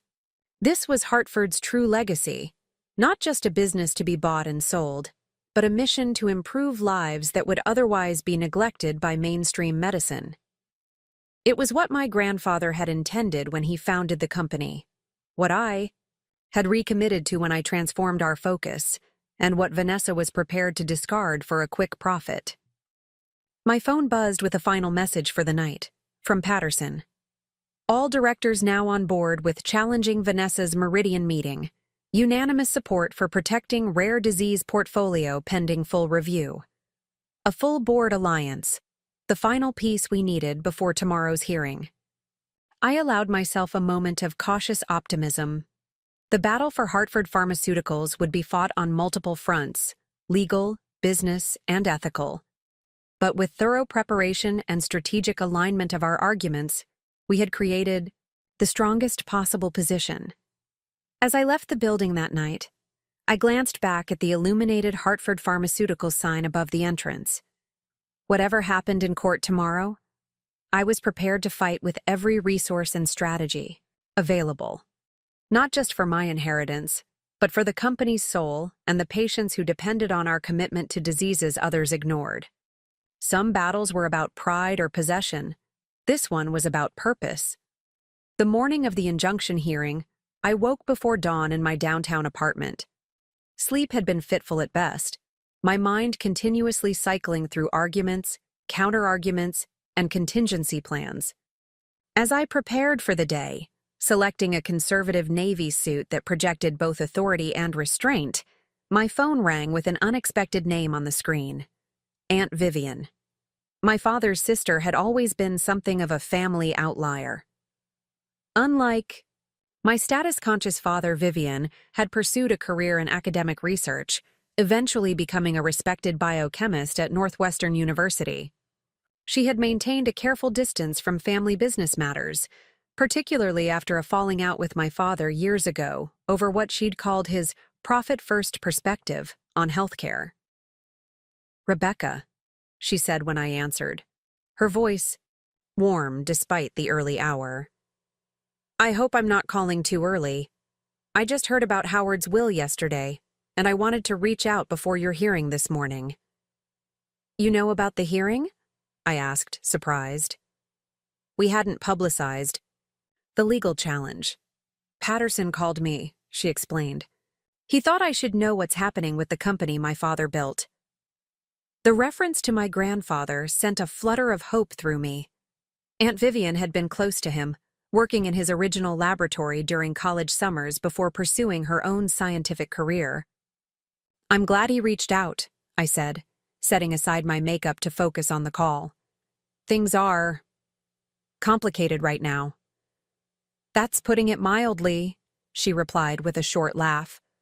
"Rebecca, I'm calling because there are things you should know about your grandfather's intentions for Hartford. Things that might be relevant to your case today." I switched the phone to speaker and reached for a notepad. "I'm listening." "Thomas Hartford founded that company with a specific philosophy," Vivian began. "He believed pharmaceutical companies had an ethical obligation to address medical needs regardless of market size. He used to say, 'We develop treatments because patients need them, not because shareholders demand them.' This aligned perfectly with the company direction I'd established with our rare disease focus. When your father took over in 1989, Vivian continued, there was significant tension between them over this philosophy.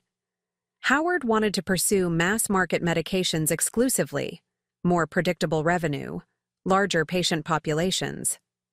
Thomas insisted on maintaining research programs for several rare conditions, even writing specific provisions into the company governance documents to protect those initiatives. "The charter provisions," I murmured, making notes. Exactly. But there was more to it than just the formal documents.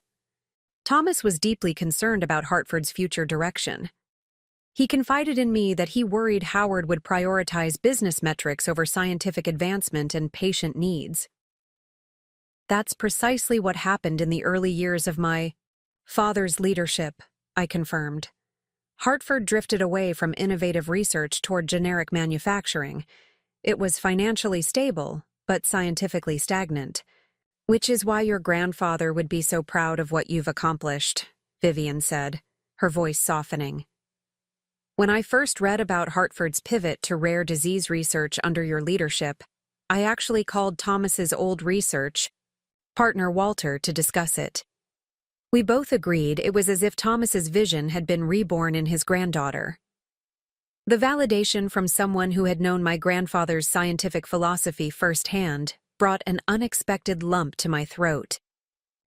Thank you for telling me that, I managed, my professional composure momentarily wavering. There's something else, Vivian continued. Something more personal that might help you understand Howard's actions.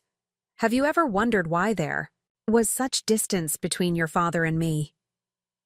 The question caught me off guard. The rift between my father and his sister had always been present in my life, but rarely discussed.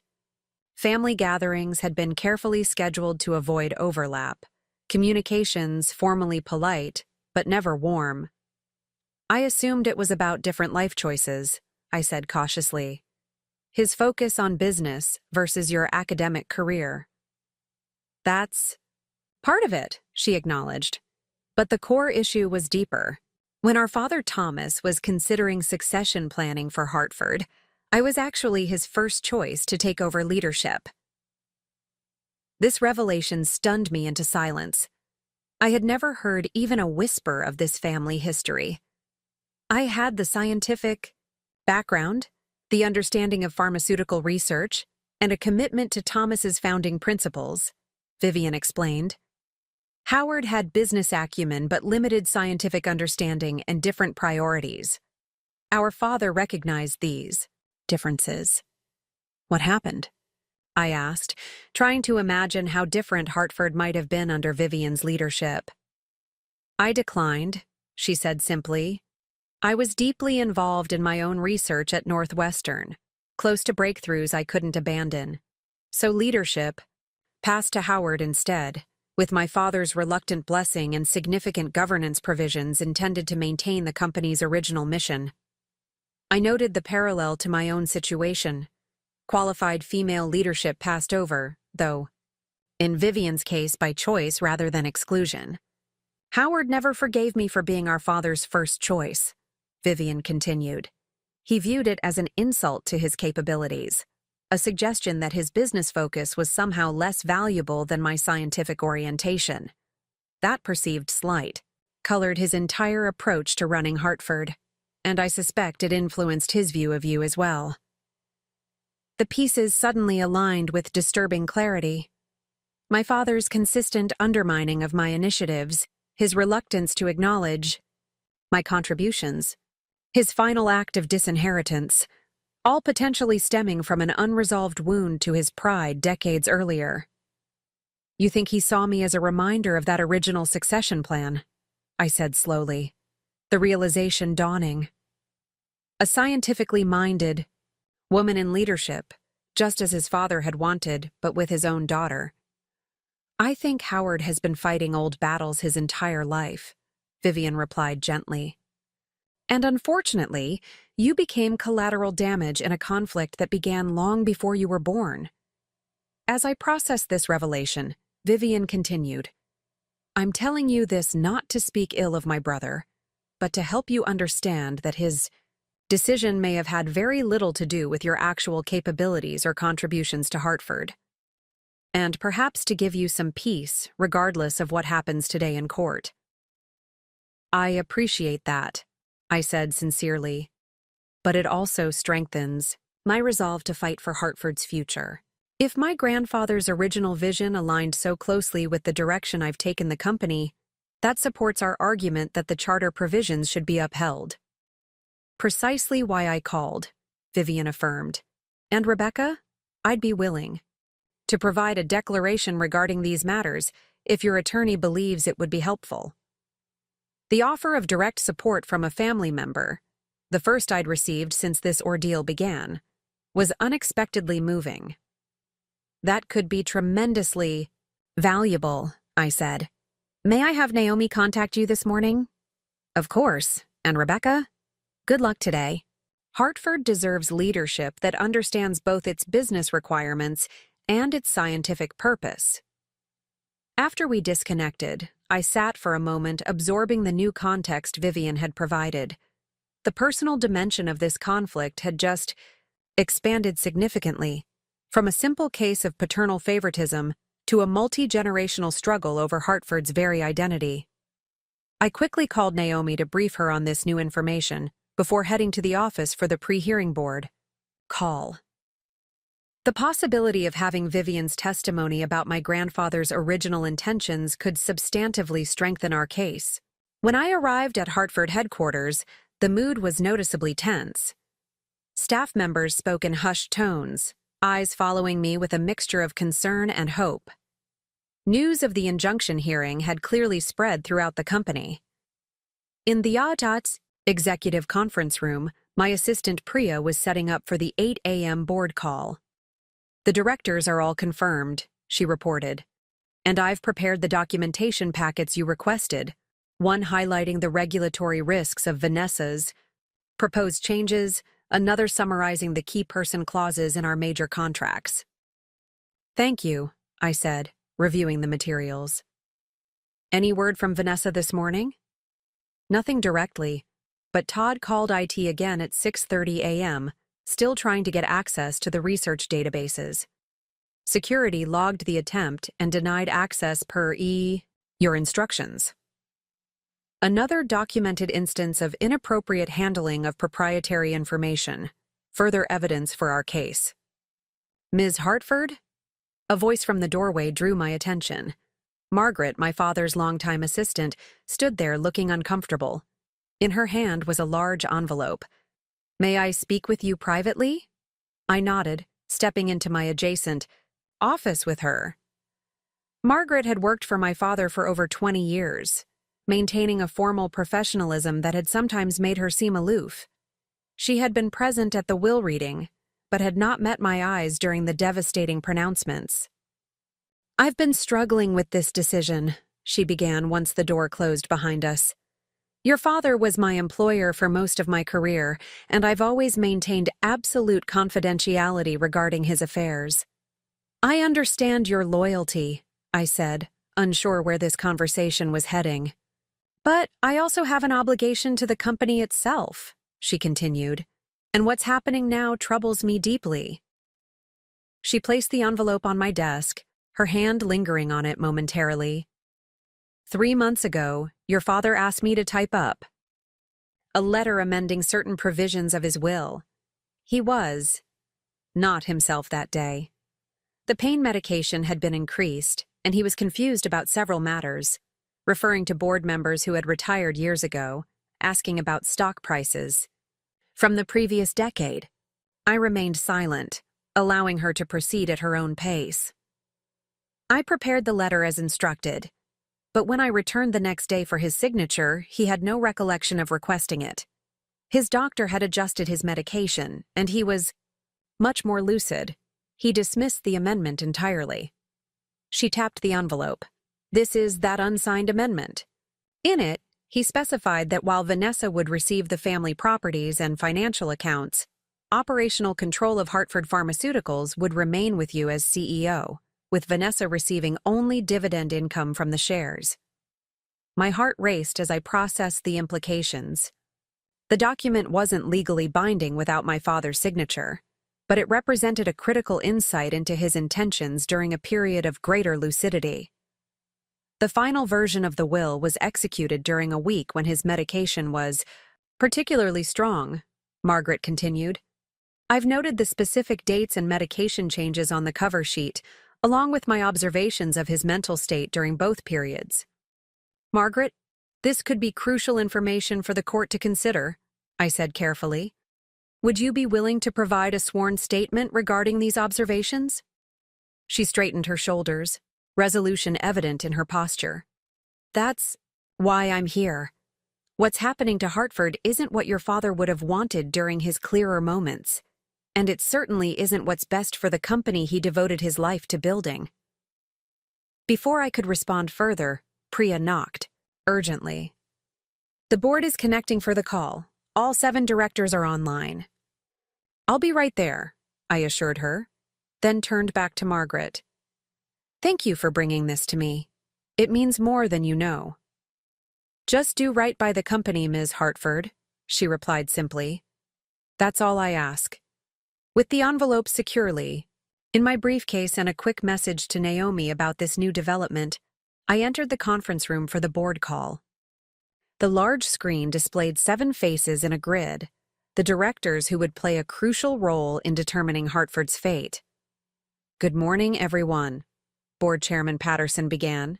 As you're aware, we're facing an unprecedented situation regarding the transition of leadership at Hartford Pharmaceuticals. I've called this emergency session to address immediate concerns about proposed actions that may impact company value and operations. I listened as Patterson outlined the situation objectively. The will provisions granting Vanessa control, my legal challenge based on the original company charter, and the immediate concern about the scheduled meeting with Meridian Pharmaceuticals. Before we hear from Rebecca, Patterson continued, I want to confirm that each of you has reviewed the financial impact assessment prepared by Mr. Wright regarding the proposed divestiture of our rare disease portfolio. 6 heads nodded solemnly. And you've all received Dr. Lynn's analysis of the research implications and Dr. Kaplan's patient impact statement. Again, confirmation from all directors. Then I'll turn the floor over to Rebecca to address specifics, concerns, and answer any questions before we determine our position as a board. For the next 20 minutes, I presented a focused overview of the situation, emphasizing the board's fiduciary responsibility to protect company value regardless of ownership transitions. I outlined the legal basis for our injunction request, the business rationale for maintaining our rare disease focus, and the ethical obligations to patients currently enrolled in our clinical trials. As I concluded, Director Lowell, one of my father's oldest friends and business associates, spoke first. Rebecca, I want to be clear that I had tremendous respect for your father. We worked together for over 30 years. But his decision regarding succession appears to have been made without full consideration of its implications for Hartford's operations and value. I share that assessment, Director Matsuda added. The board's primary responsibility is to the company's sustainability and shareholder value. Based on the documentation provided, Ms. Vanessa Hartford's proposed actions would significantly compromise both. One by one, each director expressed similar views, formal, carefully worded statements that nevertheless represented a clear alignment with my position rather than Vanessa's. By the time the discussion concluded, the board had unanimously approved a resolution expressing concern about the proposed Meridian meeting and supporting a temporary pause on major structural or strategic changes pending full review. It was the strongest possible statement of support heading into the injunction hearing. As the call ended, Patterson remained online for a final private word. Rebecca, I've known your family for 40 years, he said, his usually formal demeanor softening slightly. I was there when your grandfather handed leadership to Howard, and I've watched you transform Hartford over the past 15 years. Whatever happens in court today, I want you to know that your contributions to this company are recognized and valued by those of us who understand what you've built. The validation from someone who had witnessed the full arc of Hartford's history, from my grandfather's founding vision through my father's stewardship and into my own leadership, provided a moment of personal satisfaction amid the professional crisis. Thank you, Harold, I replied simply. That means a great deal. As the screen went dark, I checked the time. 1 hour until the hearing. I gathered my materials, including Margaret's envelope with its potentially game-changing evidence, of my father's fluctuating intentions. This battle for Hartford Pharmaceuticals had evolved dramatically in just a few days. What had begun as a shocking disinheritance had revealed layers of family history, corporate governance, and ethical considerations that transcended simple questions of ownership or control. Whatever the outcome in court, the relationships within, the Hartford family and company had been irrevocably altered. Old wounds had been exposed, new alliances formed, and buried truths brought to light. As I prepared to leave for the courthouse, my phone buzzed with a text from an unexpected source, my mother, who had maintained careful neutrality since my father's death and the subsequent will reading. "I know you're in court today. Whatever happens, remember that your worth isn't determined by your father's last words or legal documents. I'm proud of what you've built at Hartford. Fight for what matters." The simple message brought unexpected tears to my eyes. In all our family's complicated dynamics, my mother's perspective had often been overlooked, the quiet witness to decades of tension between my father's commercial focus and my own scientific orientation. Her support, coming at this critical moment, completed a circle of validation.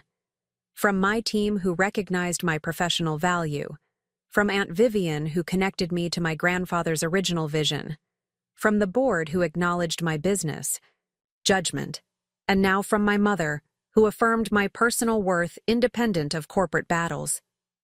Strengthened by this network of support, I headed for the courthouse. The fight for Hartford Pharmaceuticals wasn't just about inheritance or control. It was about honoring connections across generations, from my grandfather's founding principles through my own leadership to the patients whose lives depended on our continued commitment to treating conditions others ignored. Some battles were fought in courtrooms with legal arguments, but their true significance lay in the relationships and values that gave them meaning. The Westlake County Courthouse stood as a monument to judicial gravitas, all limestone columns, and imposing steps designed to make visitors feel the weight of legal proceedings before they even entered the building. As I climbed those steps with Naomi beside me, briefcases in hand, the media presence caught me by surprise. "Ms. Hartford, is it true you're suing your sister over your father's pharmaceutical company?" "Rebecca, do you dispute your father's right to leave his company to your sister?" "Ms. Hartford, how do you respond to rumors that this challenge is motivated by sibling rivalry rather than business concerns?" Naomi placed a guiding hand on my elbow, steering me through the throng.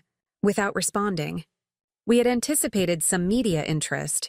Disputes involving family-owned businesses worth hundreds of millions occasionally drew attention, but the number of reporters suggested someone had deliberately alerted the press. "Vanessa," I murmured to Naomi as we passed through security. "She's trying to frame this as a petty family squabble." "Let them say what they want," Naomi replied calmly. "Judge Watkins cares about law and precedent, not headlines." In the courthouse's marble-floored lobby, we spotted our opposition for the first time. Vanessa stood with a team of 3 attorneys from Blackwell and Reed, one of the city's most prestigious firms specializing in trust and estate law. She was dressed in somber gray, a calculated choice that struck a more appropriate tone than her casual approach during yesterday's office tour. She noticed us at the same moment, whispering something to her lead counsel before approaching with a camera-ready smile. "Rebecca, darling," she said loudly enough for nearby reporters to hear. "This is all so unnecessary. We're family. We should be working together, not fighting in courtrooms."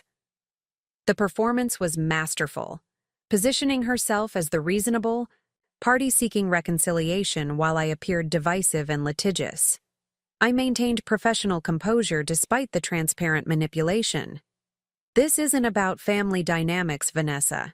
It's about company governance and protecting Hartford's future." "Of course it is," she replied with exaggerated understanding. "Though I can't help but wonder if you'd feel the same way if Dad had chosen you instead of me." Before I could respond, a court officer called our case number, directing us to Courtroom 3. Naomi guided me away from the brewing confrontation toward our hearing. Judge Raymond Watkins presided over a courtroom that reflected his reputation for no-nonsense efficiency. Unlike the ornate public spaces of the courthouse, his domain was modern, practical, and tech-enabled. Multiple screens for document display, video conferencing capabilities, and digital recording systems. The judge himself, a man in his early 60s with silver hair and penetrating eyes behind rimless glasses, reviewed documents on his tablet as we assembled before him. His reputation for thorough preparation and business law expertise had made him our preferred judicial assignment. This is a hearing on application for temporary injunctive relief in the matter of Hartford versus Hartford, he began, without preamble once we were seated. Before we proceed, I want to clarify the scope of today's proceedings. We are not adjudicating the ultimate validity of Howard Hartford's will or its provisions. That would require a separate probate proceeding. Today's question is narrowly focused on whether temporary injunctive relief is warranted to maintain the status quo while underlying legal questions are resolved. He looked up, sharp eyes moving between the parties. With that understanding, counsel for the plaintiff may begin. Naomi rose, her posture conveying confident authority. Your Honor, this case centers on governance provisions in Hartford Pharmaceuticals' founding charter that place specific conditions on leadership transitions, conditions that were not considered. When Howard Hartford's will transferred controlling interest to Vanessa Hartford, we seek temporary injunctive relief to prevent irreversible actions that could fundamentally alter the company before these governance questions are properly resolved. For the next 20 minutes, Naomi presented our core argument with precision and clarity.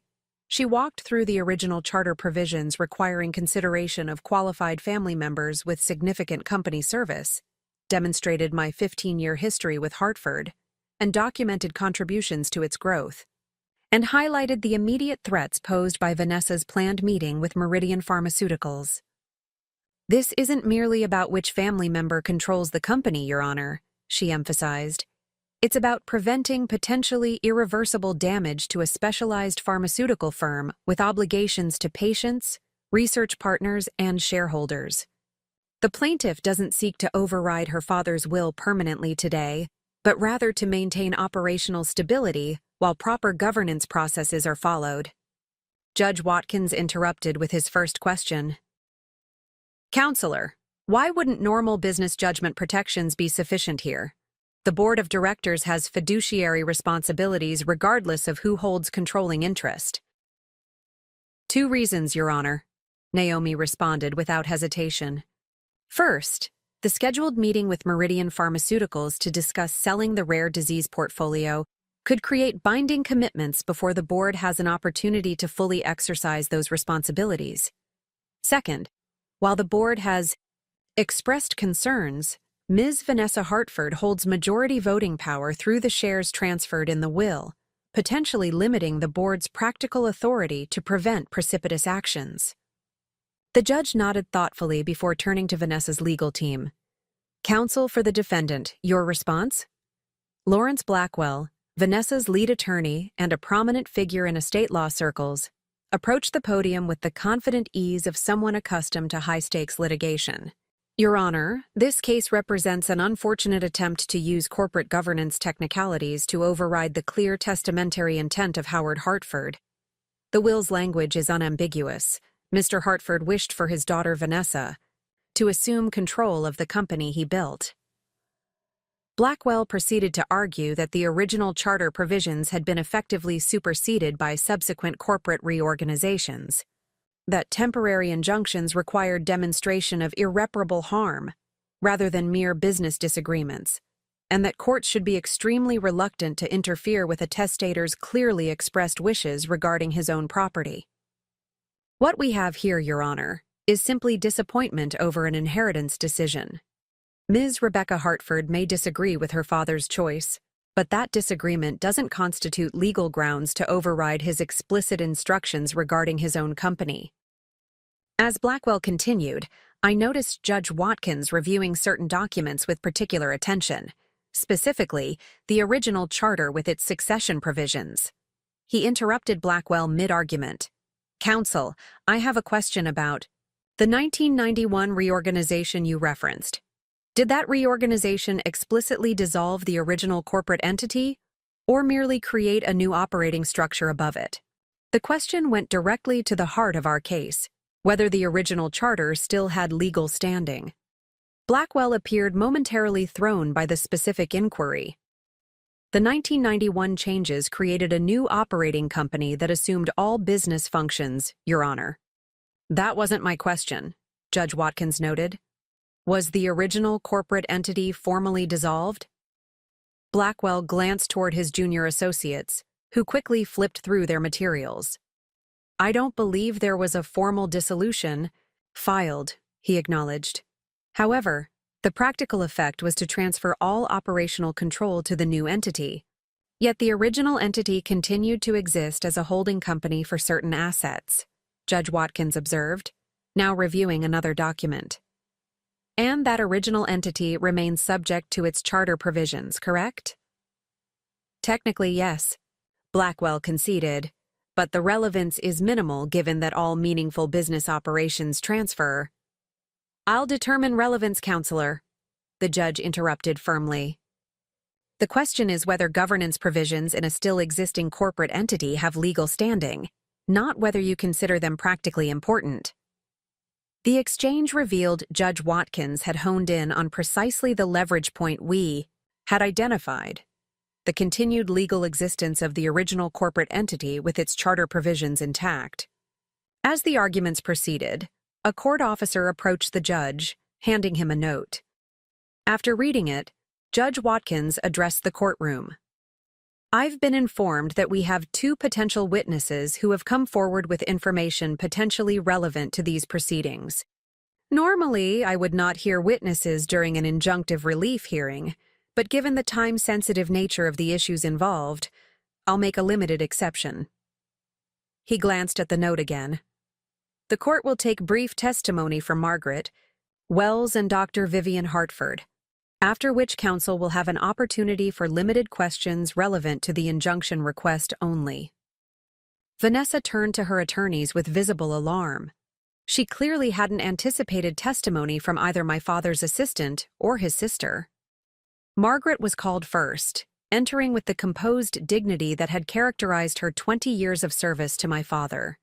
Under oath, she recounted exactly what she had shared with me earlier: the unsigned amendment that would have kept operational control of Hartford with me while giving Vanessa the financial assets, the fluctuations in my father's mental clarity, corresponding with medication changes, and her observations about his confusion during the period when the final will was executed. "To be clear," Judge Watkins asked, "you're testifying that Howard Hartford, during periods of greater lucidity, expressed an intention to separate the company's operational control from the financial ownership?" "Yes, Your Honor," Margaret confirmed. "The amendment I was instructed to prepare specifically maintained Ms. Rebecca Hartford as CEO with operational authority, while granting Ms. Vanessa Hartford ownership of the shares and income from them. And this amendment was never signed because when Mr. Hartford's medication was adjusted the following day, he had no recollection of requesting it and dismissed it entirely," Margaret explained. "His mental clarity fluctuated significantly during his final months, correlating directly with changes in his pain management protocol. The implications were profound, suggesting that my father's final will might have been executed during a period of diminished capacity, and that his true intention during clearer moments might have been a more balanced approach to succession." Aunt Vivian testified next, providing historical context about my grandfather's original vision for Hartford Pharmaceuticals and the succession tensions between my father and herself decades earlier. She explained how the charter provisions requiring consideration of qualified family members had been specifically designed to ensure scientific and patient-focused leadership rather than purely financial management. "My nephew Howard struggled with the scientific aspects of pharmaceutical development throughout his career," Vivian explained with familial gentleness. It was a source of insecurity for him, particularly given our father's background as a research pharmacist. The charter provisions were Thomas Hartford's attempt to ensure that future leadership would maintain the scientific integrity he considered essential to the company's purpose. Judge Watkins asked several pointed questions about the specific language in the charter and my grandfather's expressed intentions regarding succession planning. Vivian's answers, drawing on her direct conversations with my grandfather and her own experience as his originally preferred successor, provided powerful context for the governance provisions at the center of our case. When cross-examination began, Blackwell attempted to characterize both witnesses as biased toward me, but their straightforward responses and clear personal knowledge of the relevant facts proved difficult to undermine. Margaret's daily interaction with my father during his illness established her as a credible witness to his mental state, while Vivian's academic credentials and direct knowledge of my grandfather's intentions gave her testimony particular weight. As the hearing progressed toward its conclusion, Judge Watkins focused increasingly on the immediate issue of Vanessa's scheduled meeting with Meridian Pharmaceuticals. "Ms. Hartford," he addressed Vanessa directly, "what precisely is the purpose of tomorrow's meeting with Meridian?" Vanessa, somewhat startled at being questioned personally rather than through counsel, adopted her most reasonable tone. "Simply exploratory discussions, Your Honor. I'm considering various strategic options for the company's future direction, including potentially selling the rare disease portfolio that currently represents the majority of the company's value and future prospects," the judge pressed. "I'm just gathering information at this stage," she replied carefully. "No decisions have been made." Judge Watkins then turned to me. "And Ms. Hartford, what specific harm do you believe could result from these exploratory discussions?" "Three primary concerns, Your Honor," I responded. "First, Hartford's proprietary research methodology and compound structures represent intellectual property worth hundreds of millions. Even exploratory discussions risk exposing these to a direct competitor. Second, news of potential divestiture could trigger research staff departures and undermine ongoing clinical trials that patients depend on. And third, contractual obligations with research partners and healthcare systems could be jeopardized by even preliminary divestiture discussions." The judge nodded thoughtfully, then announced he would take a 30-minute recess to review all materials before ruling on the injunction request. As the courtroom cleared, Naomi and I stepped into a private consultation room to assess our position. "The judge is focused on exactly the right issues," Naomi observed. "The continued existence of the original corporate entity and its governance provisions provides the leverage we need." "Margaret and Vivian's testimony was extremely helpful," I added, "particularly the evidence about my father's fluctuating mental state during the will preparation. That opens the door to a potential challenge of the will itself on capacity grounds," Naomi agreed, "though that would be a separate legal process from today's injunction request." Our discussion was interrupted by a knock at the door. To my surprise, it was Harold Patterson, who had apparently been observing the proceedings from the back of the courtroom. "Rebecca, I wanted to share something that might be relevant before the judge returns," he said after joining us. "I've been reviewing old board minutes from the 1991 reorganization, and I found something significant that I don't believe your father was aware of." He placed a document on the table, a board resolution from October 1991 specifically addressing the relationship between the original charter and the new operating structure. This resolution explicitly states that the original corporate entity would continue to exist as a holding company, and that its charter provisions regarding leadership qualifications and succession planning would remain in effect for any controlling interest transfers. I scanned the document with growing excitement. The resolution, signed by all board members, including my father, created an explicit bridge between the original charter provisions and the reorganized company structure, directly contradicting Blackwell's argument that the charter requirements had been effectively superseded. "This is the missing link," Naomi said, quickly reviewing the language. It establishes that the charter provisions weren't just technically in effect for a dormant entity, they were intentionally maintained as binding governance requirements for the entire corporate structure. How did this not come up during discovery? I asked, amazed that such a critical document had remained hidden. It was in the archived board minutes, not the main corporate governance files, Patterson explained. I only found it because I was specifically looking for anything from that transition period that might help clarify the relationship between the entities. Naomi immediately prepared to present the newly discovered document to Judge Watkins when court resumed. This resolution represented the definitive leverage point we had been seeking. Clear documentary evidence that the charter provisions regarding qualified family members in succession planning remained binding even after the corporate reorganization. When court reconvened and we presented the 1991 board resolution, Judge Watkins took considerable time reviewing it alongside the other materials.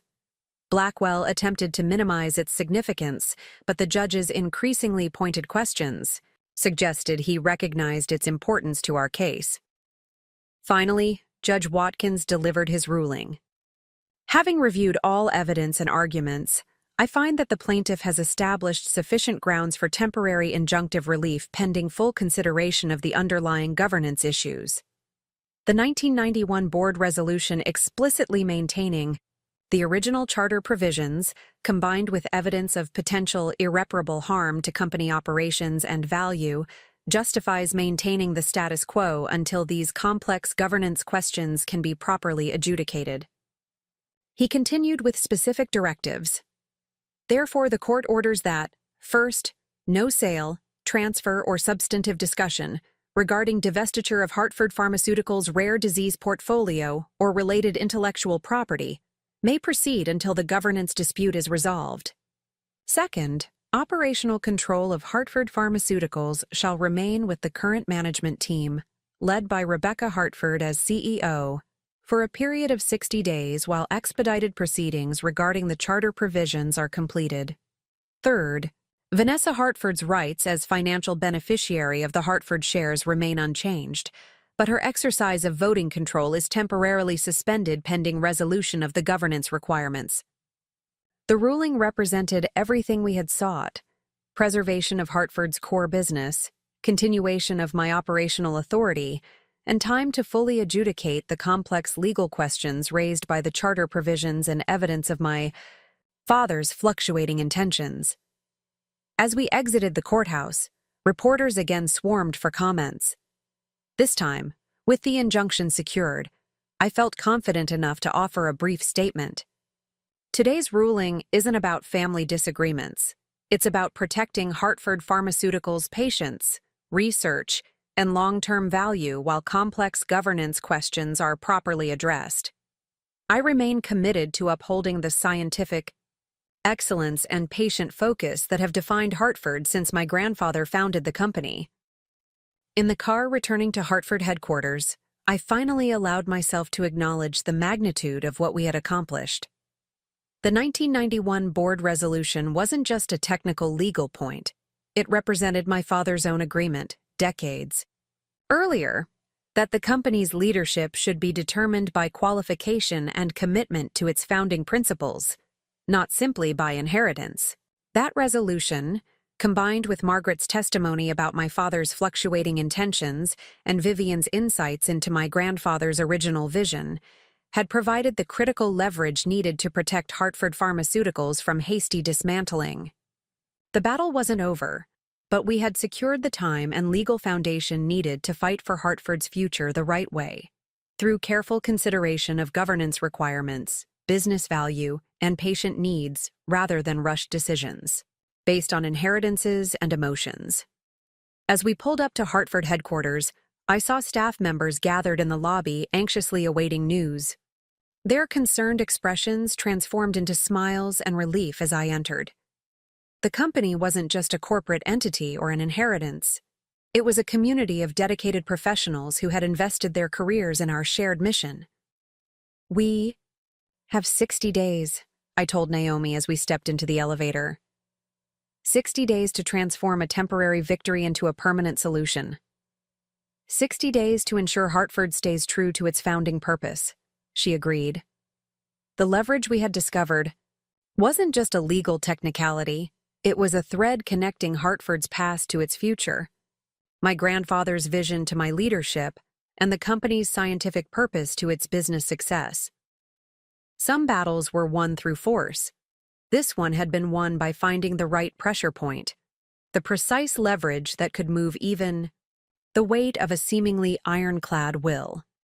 The aftermath of the court ruling brought a temporary sense of stability to Hartford Pharmaceuticals. Research teams resumed their work with renewed focus, knowing their projects weren't in immediate jeopardy. The executive team implemented careful documentation protocols to create a record of sound governance during our 60-day window. Board members began a thorough review of all corporate governance documents to strengthen our position for the final resolution. I had expected an immediate counterattack from Vanessa, perhaps an emergency appeal of the injunction or attempts to undermine my authority through back channels with executives or board members. Instead, an eerie silence descended. Her attorney had issued a brief statement expressing disappointment with the ruling, but confirming they would comply with its terms pending further legal proceedings. Vanessa herself had disappeared from public view, canceling her scheduled media appearances and withdrawing from social commitments. This uncharacteristic retreat made me uneasy. Vanessa had never been one to accept defeat gracefully, even in minor childhood competitions. Her silence suggested she was regrouping, perhaps planning something beyond the straightforward legal challenges we had anticipated. 3 days after the court ruling, as I worked late finalizing our quarterly earnings report, my assistant Priya buzzed my intercom. "Ms. Hartford, your sister is here to see you." The unexpected announcement sent a ripple of tension through me. "Did she have an appointment?" I asked, though I knew the answer. "No. She says it's urgent family business that can't wait." I considered refusing the meeting. Our attorneys had advised minimal direct contact during the legal proceedings, but curiosity won out. What could be urgent enough to bring Vanessa here in person after days of silence? "Send her in," I decided. "And Priya, stay within earshot, please." Vanessa entered my office with none of her usual dramatic flair. Gone were the designer outfits and performative cheerfulness. Instead, she wore a simple black pantsuit, her expression uncharacteristically serious. "Rebecca," she said by way of greeting, closing the door behind her. "Vanessa," I replied evenly. "This is unexpected." She glanced around my office, taking in the research awards, the framed patents, the photographs of our clinical research, teams celebrating breakthrough results. "I've been doing some thinking since the hearing," she began, remaining standing despite the visitor chairs available. "About Dad, about the company, about us." Her subdued demeanor put me on high alert. This wasn't the Vanessa I knew, the sister who turned every interaction into a performance, who wielded charm and manipulation with equal skill. "I'm listening," I said carefully.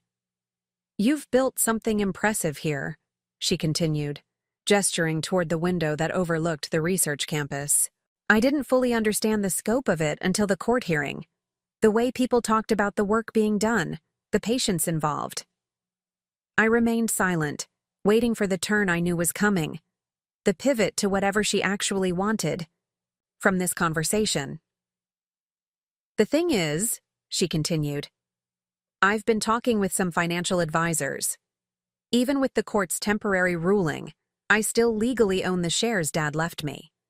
They represent hundreds of millions in potential value."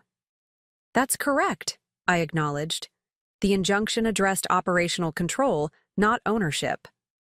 "Which means," she said, finally taking a seat across from me, "that we both have something the other wants. You want control of Hartford.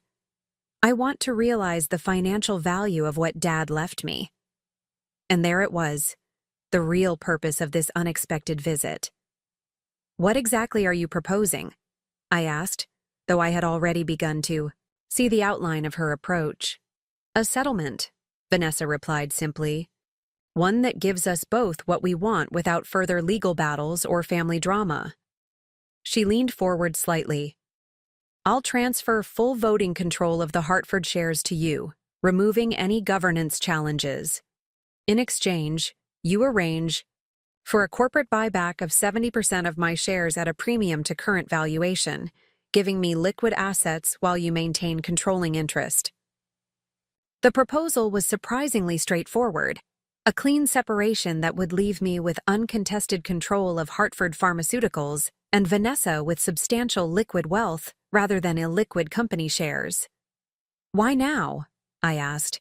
Your attorneys seemed prepared for a prolonged legal battle 3 days ago. Because I finally took a hard look at the situation, she admitted with uncharacteristic candor.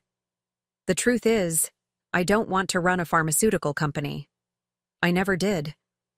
I wanted what Dad's shares are worth, not the responsibility of managing researchers and clinical trials and FDA regulations. She gestured toward the technical journals on my desk. That's your world, not mine. Always has been.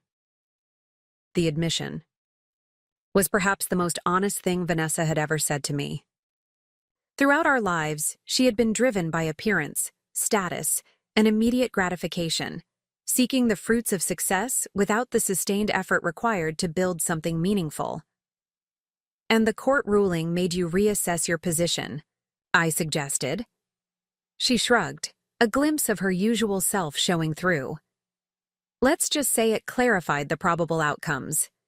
My attorneys explained that between the charter provisions, the board resolution, and the evidence about Dad's fluctuating capacity, a final ruling might leave me with financial ownership but permanent operational restrictions. So you'd rather cash out now than wait for an uncertain outcome?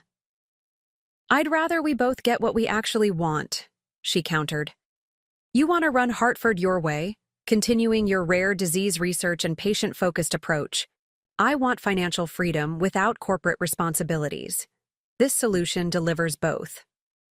The proposal was tempting in its simplicity.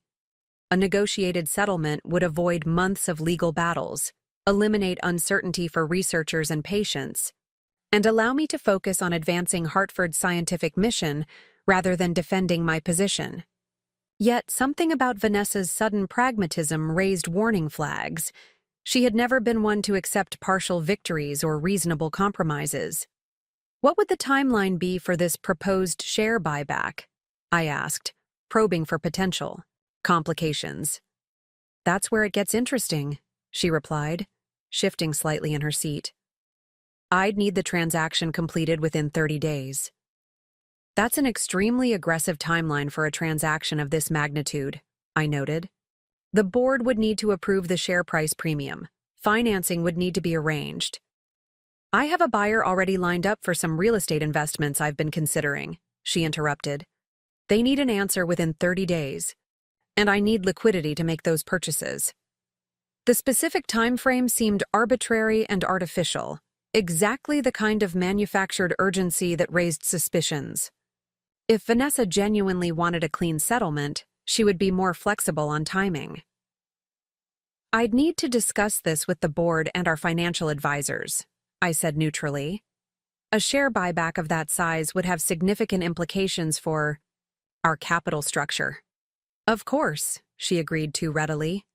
I just wanted to present the concept directly, sister to sister, before lawyers get involved and complicate everything.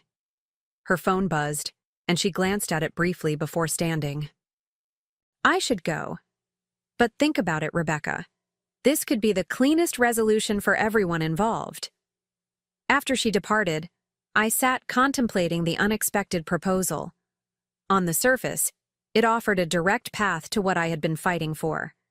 Uncontested, control of Hartford Pharmaceuticals with its rare disease focus and scientific mission intact. But Vanessa's urgency and the specific 30-day timeline suggested hidden motivations. I pulled up Hartford's financial calendar on my computer, looking for anything significant occurring around that time frame. Nothing obvious appeared. No major FDA decisions, clinical trial endpoints, or financial reporting deadlines that would represent particular leverage points. I called Naomi to brief her on Vanessa's visit and the settlement proposal. "It sounds too straightforward for Vanessa," Naomi observed after I outlined the terms. "What's the catch?" "That's what I'm trying to figure out," I replied. "The 30-day timeline seems artificial, but I can't identify any obvious Hartford events that would explain it." "What about looking beyond Hartford?" Naomi suggested. Vanessa mentioned real estate investments. Could there be something there? The question triggered a memory, something I'd seen months ago in a business journal about luxury commercial development in the downtown arts district. I quickly searched online, finding the article I remembered. "Bridgewater Development Group," I murmured, scanning the piece. "They're planning a $300 million luxury retail and residential complex in the arts district. The city council votes on final zoning approval and tax incentives in 35 days. "And this connects to Vanessa how?" Naomi asked. "I'm not certain." "Yet," I admitted. "But she mentioned real estate investments requiring liquidity within 30 days. The timing aligns too perfectly to be coincidence." We agreed Naomi would quietly investigate any connections between Vanessa and Bridgewater Development, while I consulted with our financial team about the feasibility of her proposed share buyback. The following morning, I called a confidential meeting with Devin Wright, our CFO, and Hartford's outside financial advisors to discuss the proposal's implications. I deliberately excluded any details about my suspicions regarding Vanessa's urgency, wanting their unbiased assessment of the financial aspects. From a purely financial perspective, a structured share buyback could be arranged, Devin concluded after thorough analysis. We'd need to use a combination of cash reserves and new debt financing, but our balance sheet could support it without jeopardizing research programs or planned expansions. "What about the premium she's expecting above current valuation?" I asked. "That's more problematic," our lead financial advisor acknowledged. "Given the current uncertainty around governance and control, Hartford's shares would likely trade at a discount if we were publicly listed. Paying a premium above an already inflated internal valuation would be difficult to justify to the board on financial grounds alone." The discussion continued, exploring various structures and financing approaches.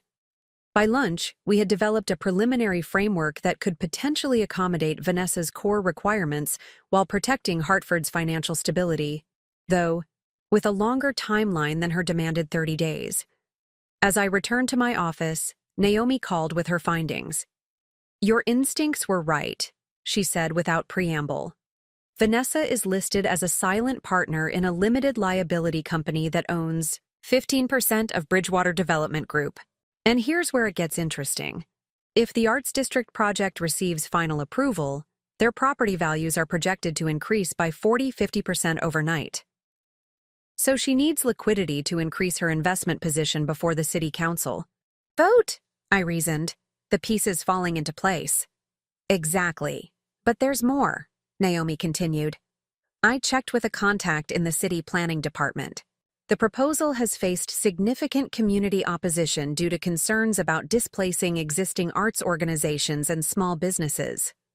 Bridgewater has been countering with promises of community benefits and affordable components, but they're still facing an uphill battle with the council. How does this connect to Hartford? I asked, sensing there was more to the story. Hartford Pharmaceuticals is one of the city's largest employers and most respected corporate citizens, Naomi explained. Your advocacy for rare disease patients has given the company significant goodwill and influence. If Hartford were to publicly support the development as providing economic benefits to the city, our endorsement could tip the council vote in Bridgewater's favor, I finished, the full picture becoming clear, and substantially increase the value of Vanessa's investment, which she can only maximize if she has capital to increase her ownership percentage before the vote, Naomi confirmed. Vanessa's seemingly straightforward settlement proposal now revealed its hidden complexity. She wasn't simply seeking liquidity for generic real estate investments. She was orchestrating a specific play to multiply her wealth through Hartford's corporate influence, which she could only access while maintaining some connection to the company. The revelation left me with a profound strategic dilemma. On one hand, the settlement would give me what I had been fighting for: clear control of Hartford without prolonged legal battles. On the other hand, it would indirectly use Hartford's reputation to support a development that might harm the arts community while enriching Vanessa through what amounted to insider positioning. As I weighed these considerations, my assistant announced another unexpected visitor, Board Chairman Patterson, who had apparently left a board meeting at another company to speak with me urgently. "I've just come from lunch with George Harmon," he said after taking a seat in my office. Harmon was a prominent city council member and longtime family friend of the Pattersons. He mentioned something disturbing that I thought you should know immediately.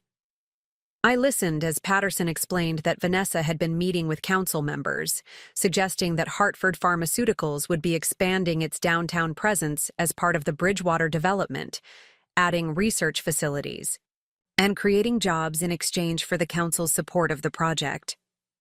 "She has no authority to make such commitments," I said, alarm growing at this new dimension of Vanessa's machinations. "The court explicitly prohibited her from operational decisions." "She's being careful not to make formal commitments," Patterson clarified.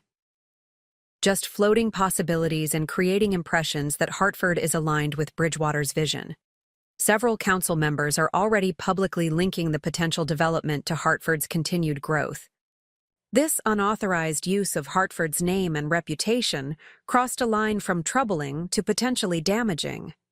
If the council approved the development based partly on implied Hartford participation that never materialized, the company's credibility with city government could be severely compromised. The situation demanded immediate action, a direct confrontation to halt Vanessa's unauthorized activities before they created binding expectations or public commitments involving Hartford. I asked Patterson to arrange an emergency meeting with Vanessa himself and both sets of attorneys at the neutral location of his law firm's offices. The formal setting and presence of counsel would ensure the conversation remained focused and documented.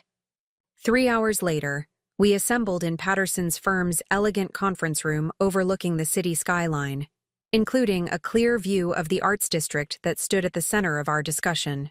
Vanessa arrived, flanked by Lawrence Blackwell and another attorney from his firm, her expression revealing irritation at the sudden summons. "What's this about?" she demanded as soon as pleasantries had been exchanged. "I thought we were considering a private settlement." "This meeting is about your unauthorized use of Hartford Pharmaceuticals' name and reputation in discussions with city council members," I replied directly. "You've been suggesting Hartford's expansion into the Bridgewater development to influence the upcoming zoning vote, despite having no authority to make such commitments." Her momentary flash of surprise confirmed our information was accurate. "I've merely discussed possibilities," she countered, quickly recovering. "Nothing binding or definitive." "You have no standing to discuss any possibilities regarding Hartford's operations or future planning," Naomi interjected firmly. "The court order explicitly prohibited your involvement in operational matters pending resolution of the governance dispute." "Which is why I proposed a settlement," Vanessa argued, turning to me, "to resolve these governance questions quickly and cleanly. A settlement with a 30-day timeline that conveniently precedes the city council vote on a development project you have a financial stake in," I noted. "A project you've been promoting using Hartford's name without disclosure of your conflict of interest." For the first time since our confrontation began, Vanessa appeared genuinely unsettled. She clearly hadn't expected us to uncover her connection to Bridgewater or her discussions with council members so quickly. "Business interests often overlap in a city this size," she replied, attempting to dismiss the concern. "There's nothing improper about exploring synergies between development projects and corporate expansion. There is when you're using a Company's reputation without authority while concealing your personal financial interest, Patterson countered. The board would view such actions very seriously. Lawrence Blackwell, sensing the deteriorating position, attempted to redirect the conversation. Perhaps we should focus on the settlement proposal itself rather than these peripheral matters. The basic framework offers benefits to both parties. The settlement cannot be separated from these peripheral matters, I responded firmly. Vanessa's actions demonstrate that what appeared to be a straightforward proposal actually conceals an attempt to leverage Hartford's reputation for personal financial gain.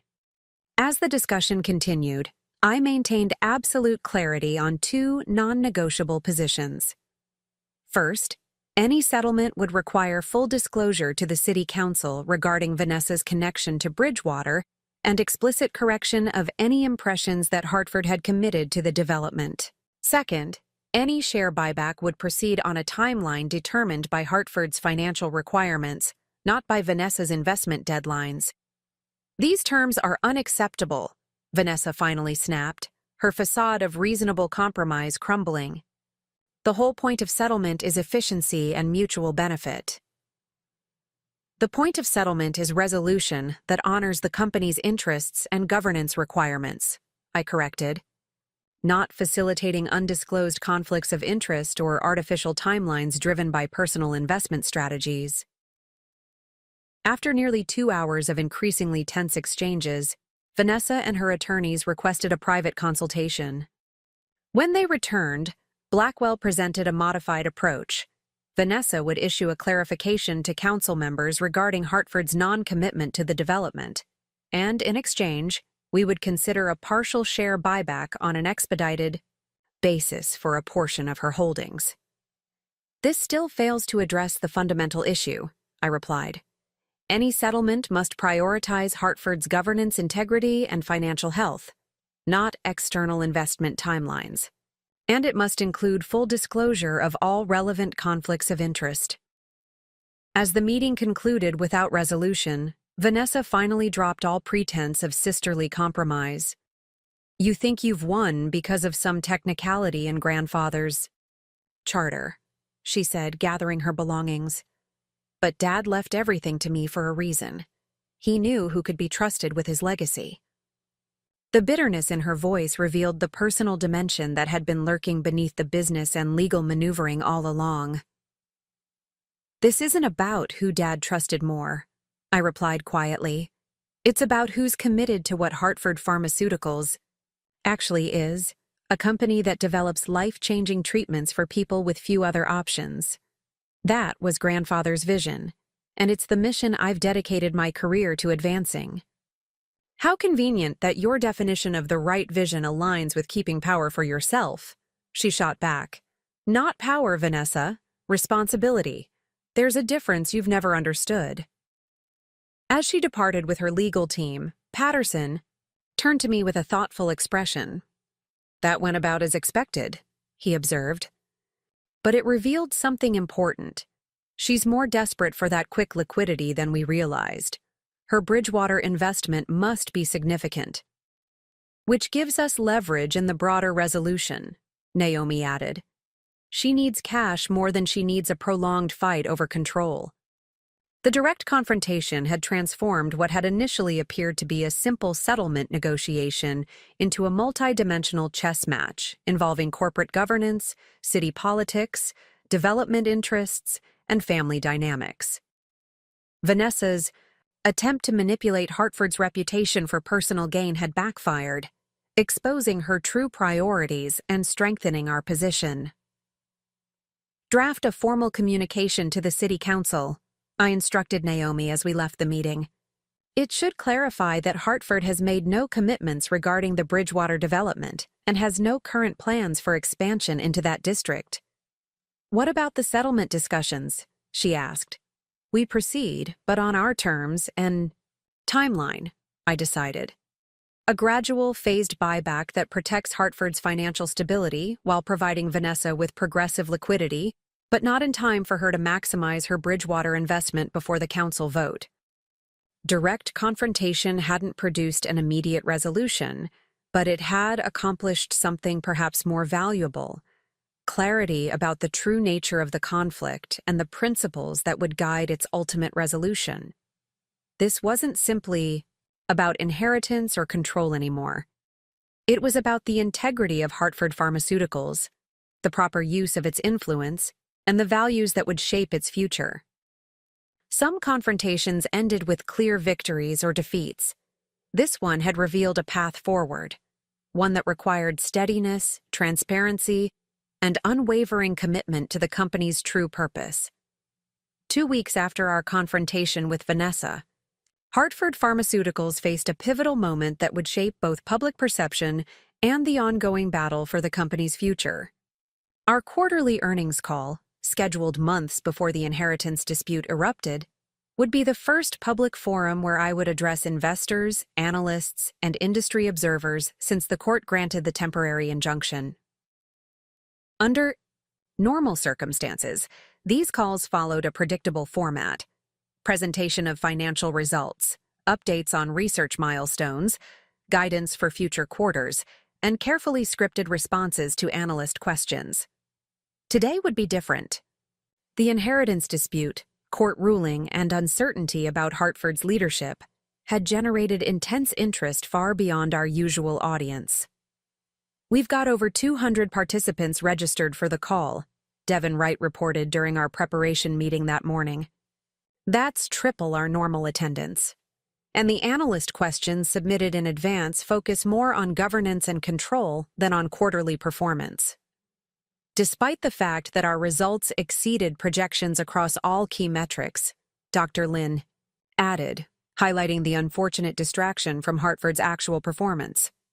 The irony wasn't lost on anyone in the room. The quarter had been one of Hartford's strongest ever.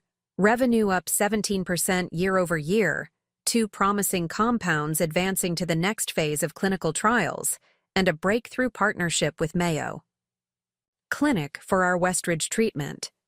Yet these achievements risked being overshadowed by the family drama that had captured media attention.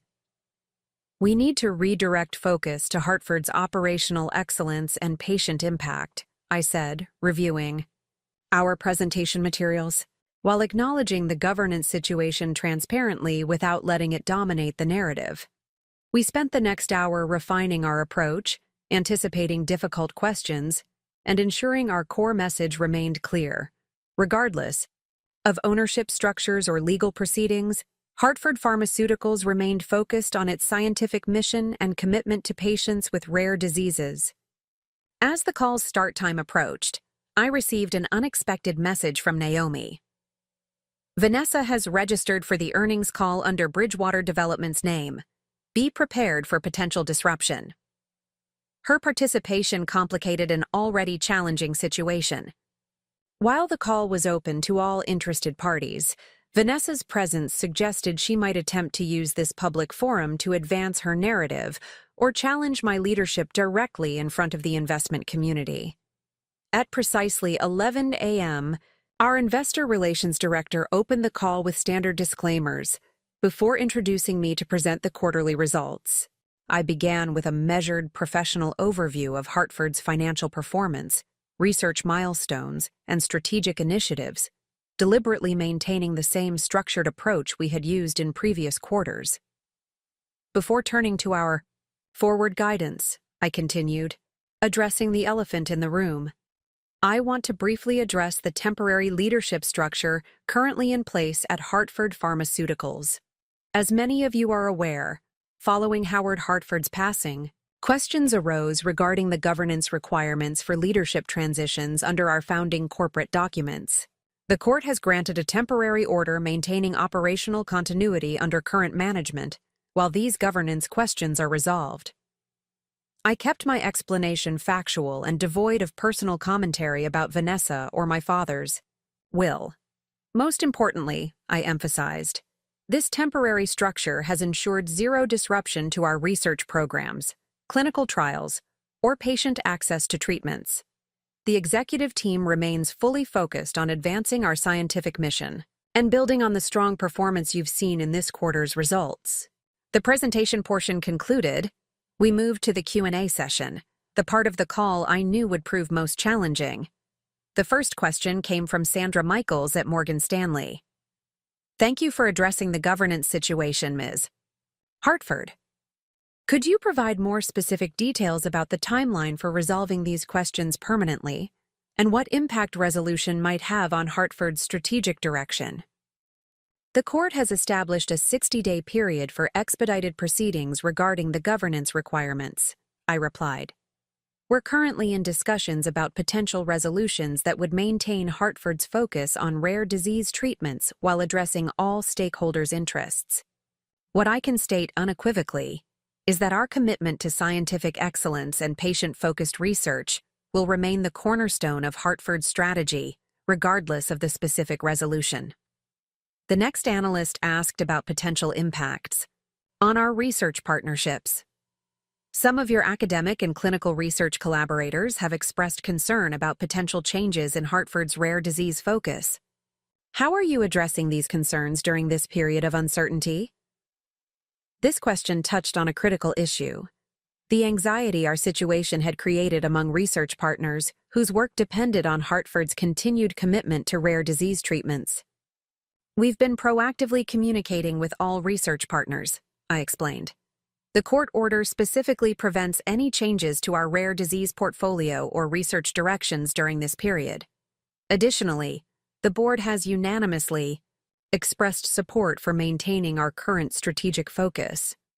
We've provided partners with detailed continuity plans and reaffirmed our commitment to the collaborative research that has defined Hartford's approach. The next voice on the call sent a ripple of tension through our conference room. This is Vanessa Hartford, my sister announced, abandoning the Bridgewater identity she had used to register. I'd like to address the characterization of the current situation.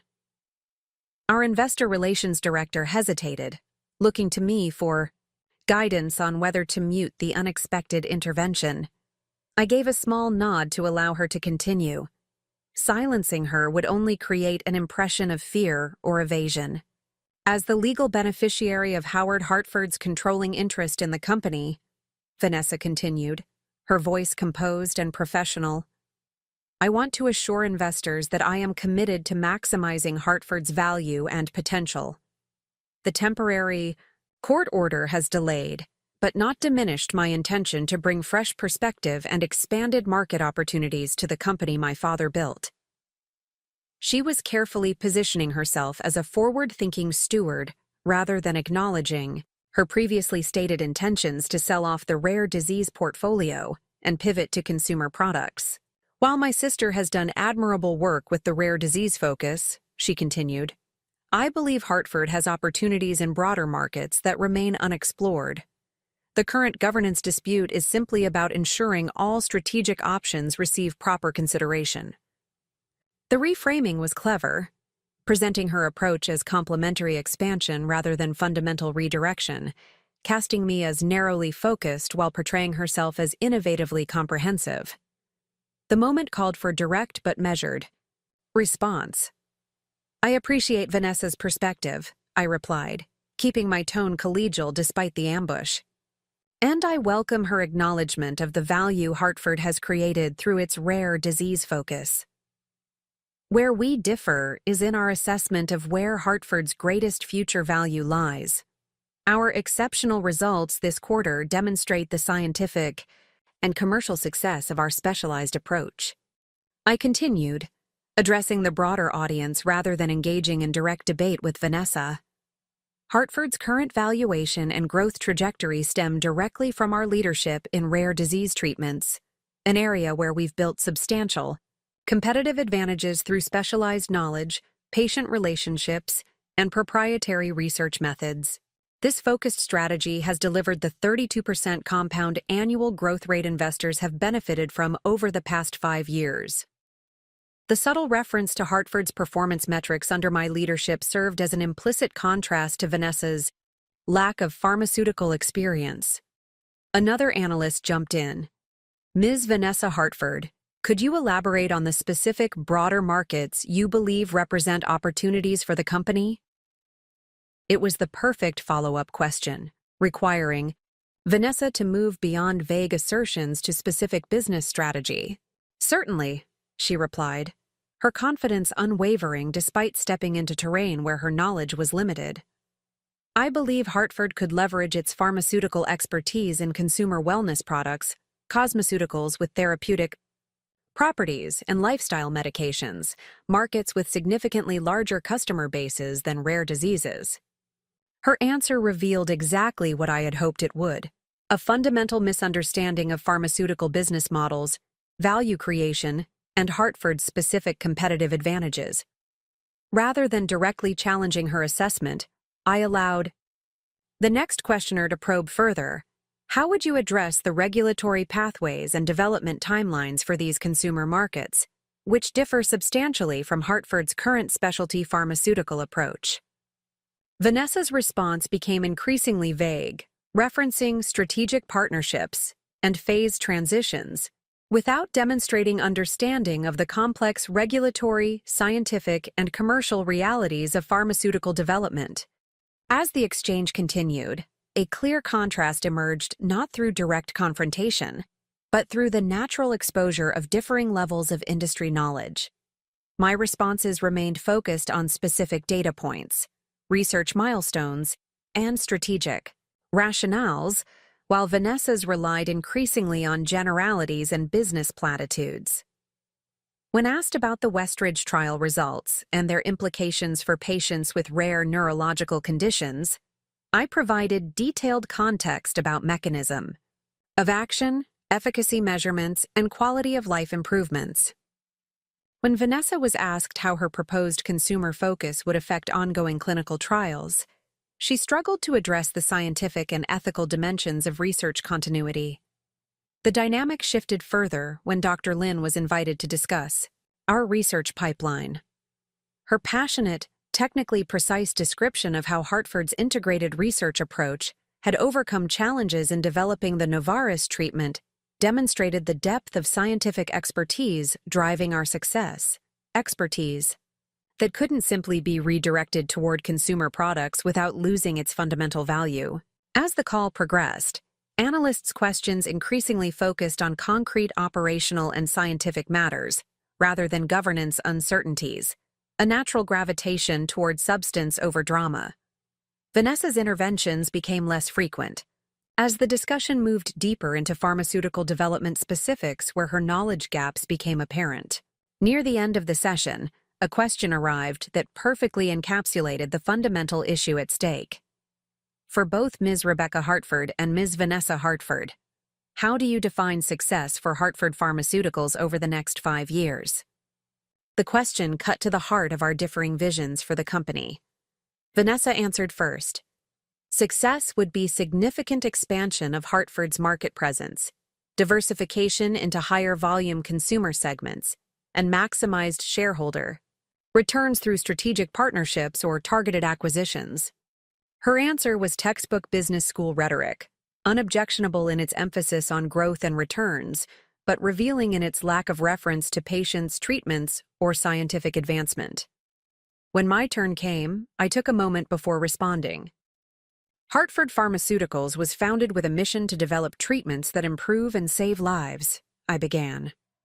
Success over the next 5 years means advancing that mission through continued scientific innovation focused on conditions with limited treatment options. Specifically, that means bringing our current late-stage compounds through successful clinical trials and regulatory approval, expanding patient access to our approved treatments globally, maintaining our industry-leading 37% success rate for compounds entering clinical development, and delivering sustainable financial returns that enable continued investment in research. I concluded with the perspective that had guided my leadership. Financial performance is essential, but as a means to fulfill our purpose, not as the purpose itself. Success is measured ultimately by the patients whose lives are improved by treatments that wouldn't exist without Hartford's commitment to addressing underserved medical needs.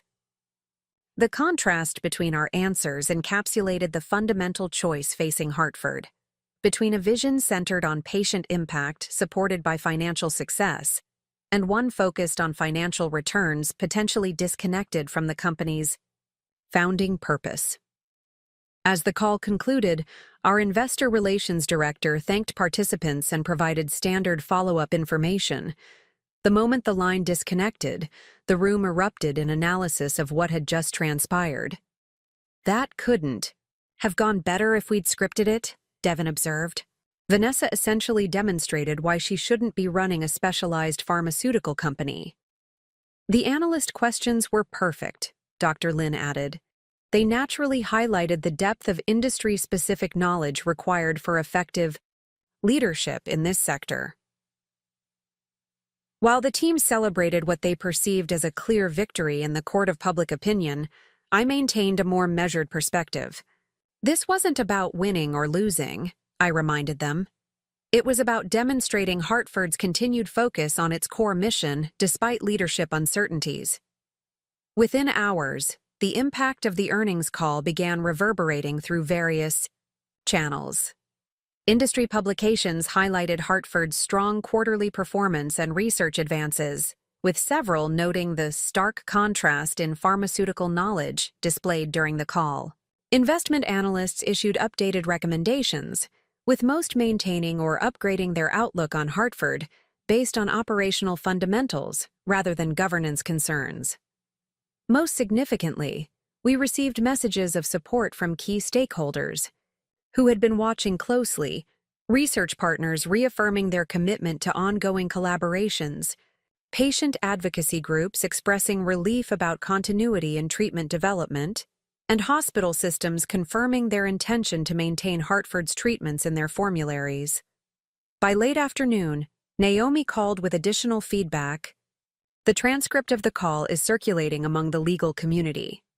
Several prominent corporate governance attorneys have commented that it provides compelling evidence for why the charter provisions requiring qualified leadership should be upheld. That evening, my mother called, a rare occurrence since my father's death and the subsequent will reading. Her perspective caught me by surprise. "I listened to the call today," she said without preamble.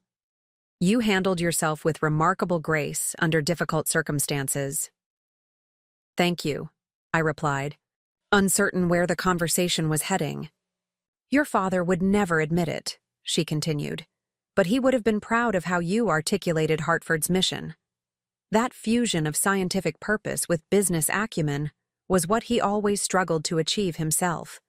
The comment offered an unexpected window into my father's complex relationship with Hartford's dual identity as both scientific enterprise and commercial venture, and perhaps with me as the daughter who had managed to integrate those dimensions, in a way he had found challenging. "Vanessa called me afterward," my mother added. "She was frustrated by how the call unfolded. I think she's beginning to understand the depth of what she's up against. Not just legally, but in terms of pharmaceutical expertise and company culture. Did she indicate any willingness to consider settlement terms that would protect Hartford's rare disease focus?" I asked. "Not explicitly," my mother replied, "but she mentioned for the first time that perhaps there are alternative arrangements that could give her financial benefits without operational control. It might be the first crack in her absolute position." The public forum had accomplished what direct confrontation could not. It had allowed the stark reality of pharmaceutical leadership requirements to become evident through natural demonstration rather than adversarial argument. Vanessa's interventions had inadvertently highlighted precisely why Hartford's governance provisions, requiring qualified leadership, served a legitimate business purpose, rather than merely restricting family succession.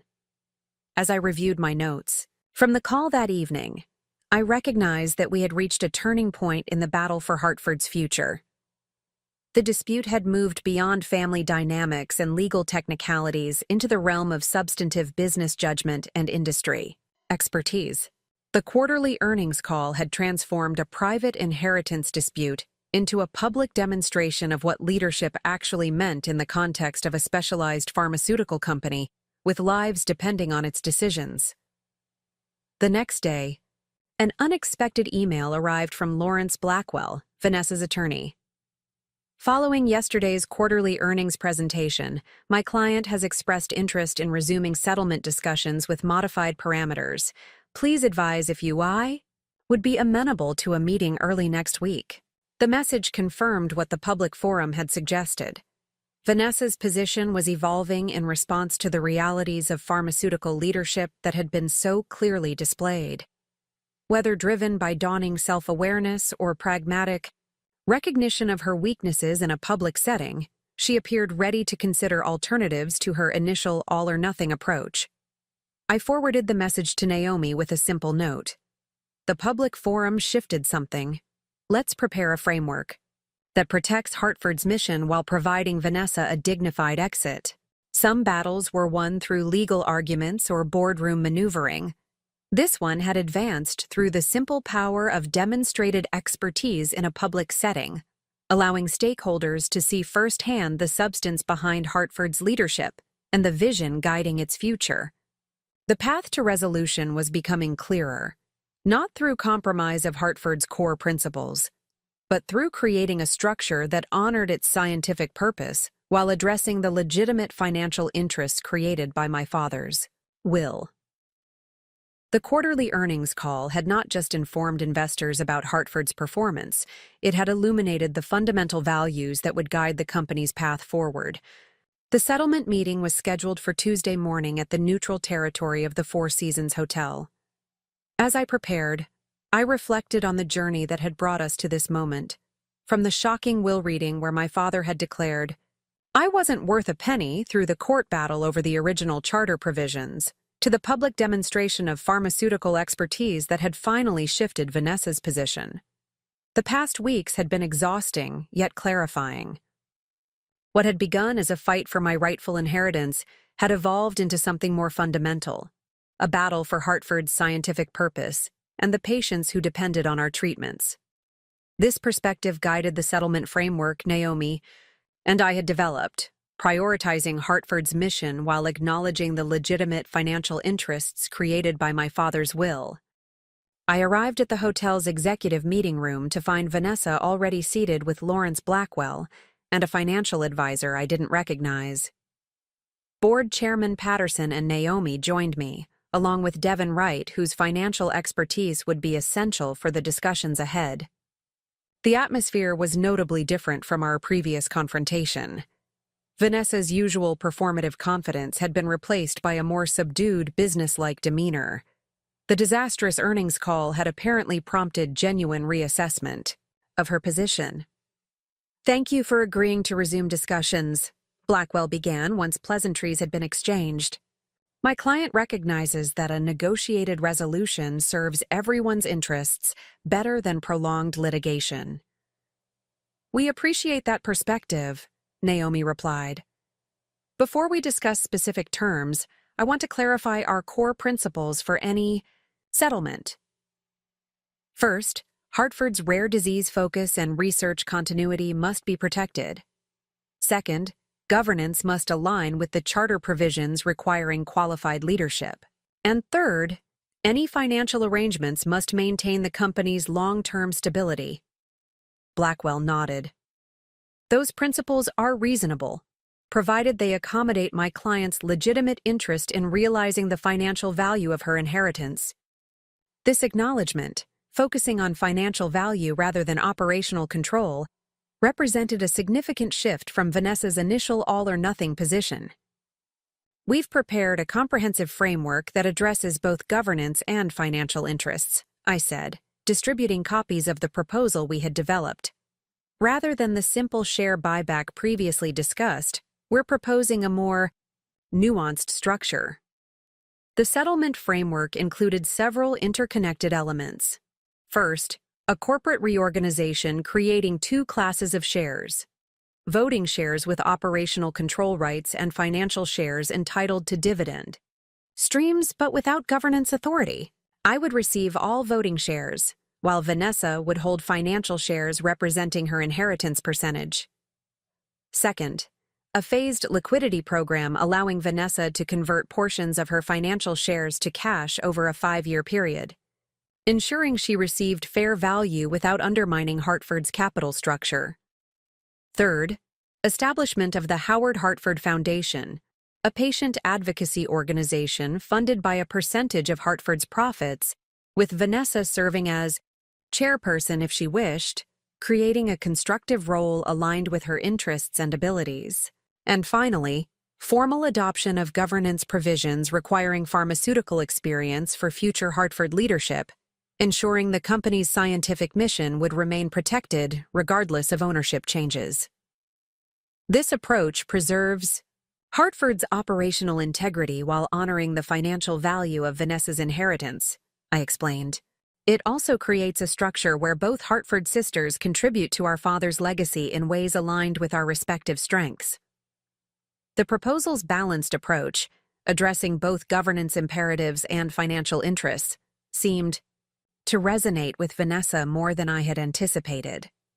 As she reviewed the details, her expression shifted from skeptical to thoughtful.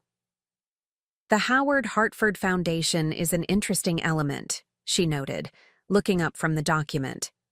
What exactly would it do? It would support patients with rare diseases through education, advocacy, and assistance programs, I explained. As chairperson, you would help shape its priorities and serve as its public representative, maintaining the Hartford family connection to the company's mission while focusing on areas aligned with your strengths in communication and relationship building. The foundation concept provided something neither of us had explicitly acknowledged was necessary: a dignified role for Vanessa that honored her position as Howard Hartford's daughter, without compromising the company's operations. It offered her visibility, social status, and meaningful purpose without requiring pharmaceutical expertise she didn't possess. As discussions progressed through the morning, focusing on financial valuations and implementation timelines, I observed a subtle shift in Vanessa's engagement. Rather than approaching the negotiation as a zero-sum competition, she began asking substantive questions about how various elements would function and what responsibilities she would hold in the new structure. During a break, as Naomi and Blackwell stepped out to consult with their respective teams on technical details, Vanessa and I found ourselves momentarily alone in the meeting room.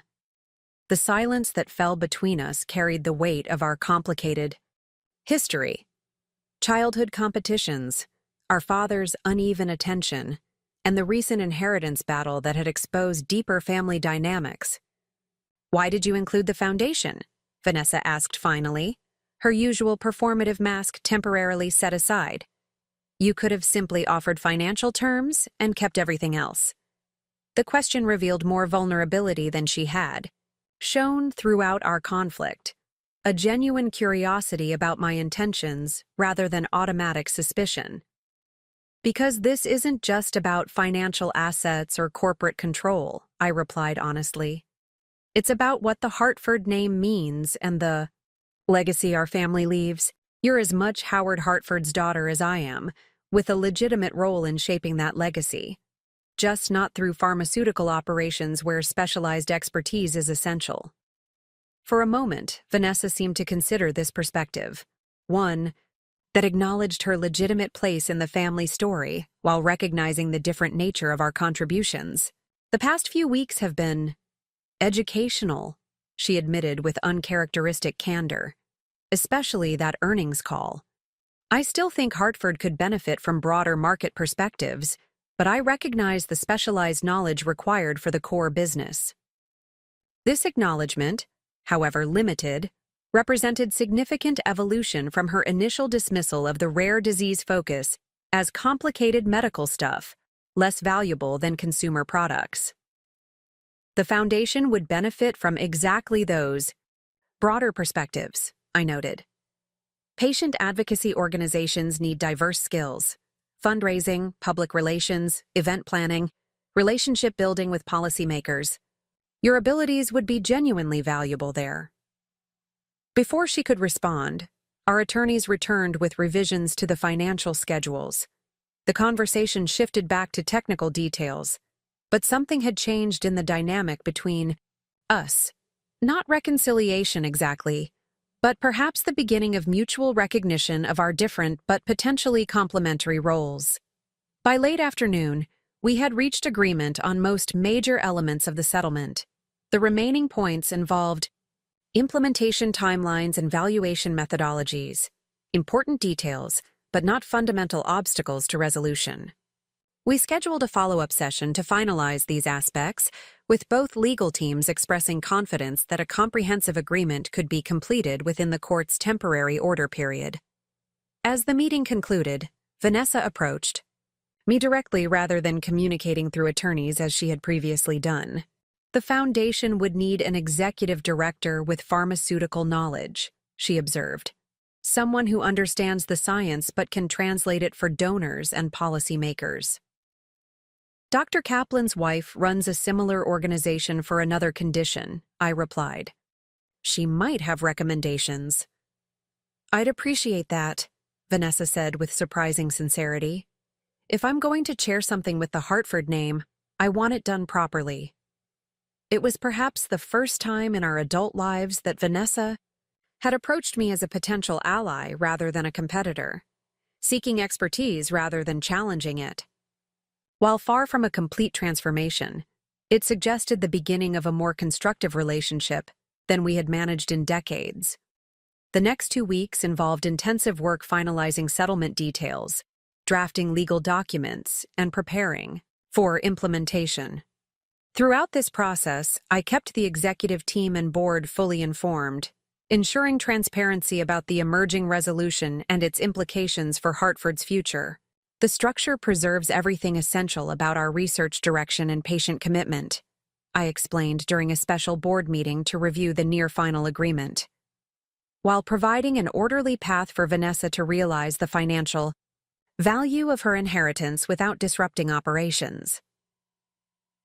And the Howard Hartford Foundation creates meaningful separation between financial ownership and operational control, Patterson observed, preventing similar conflicts in the future, while maintaining family connection to the company's mission.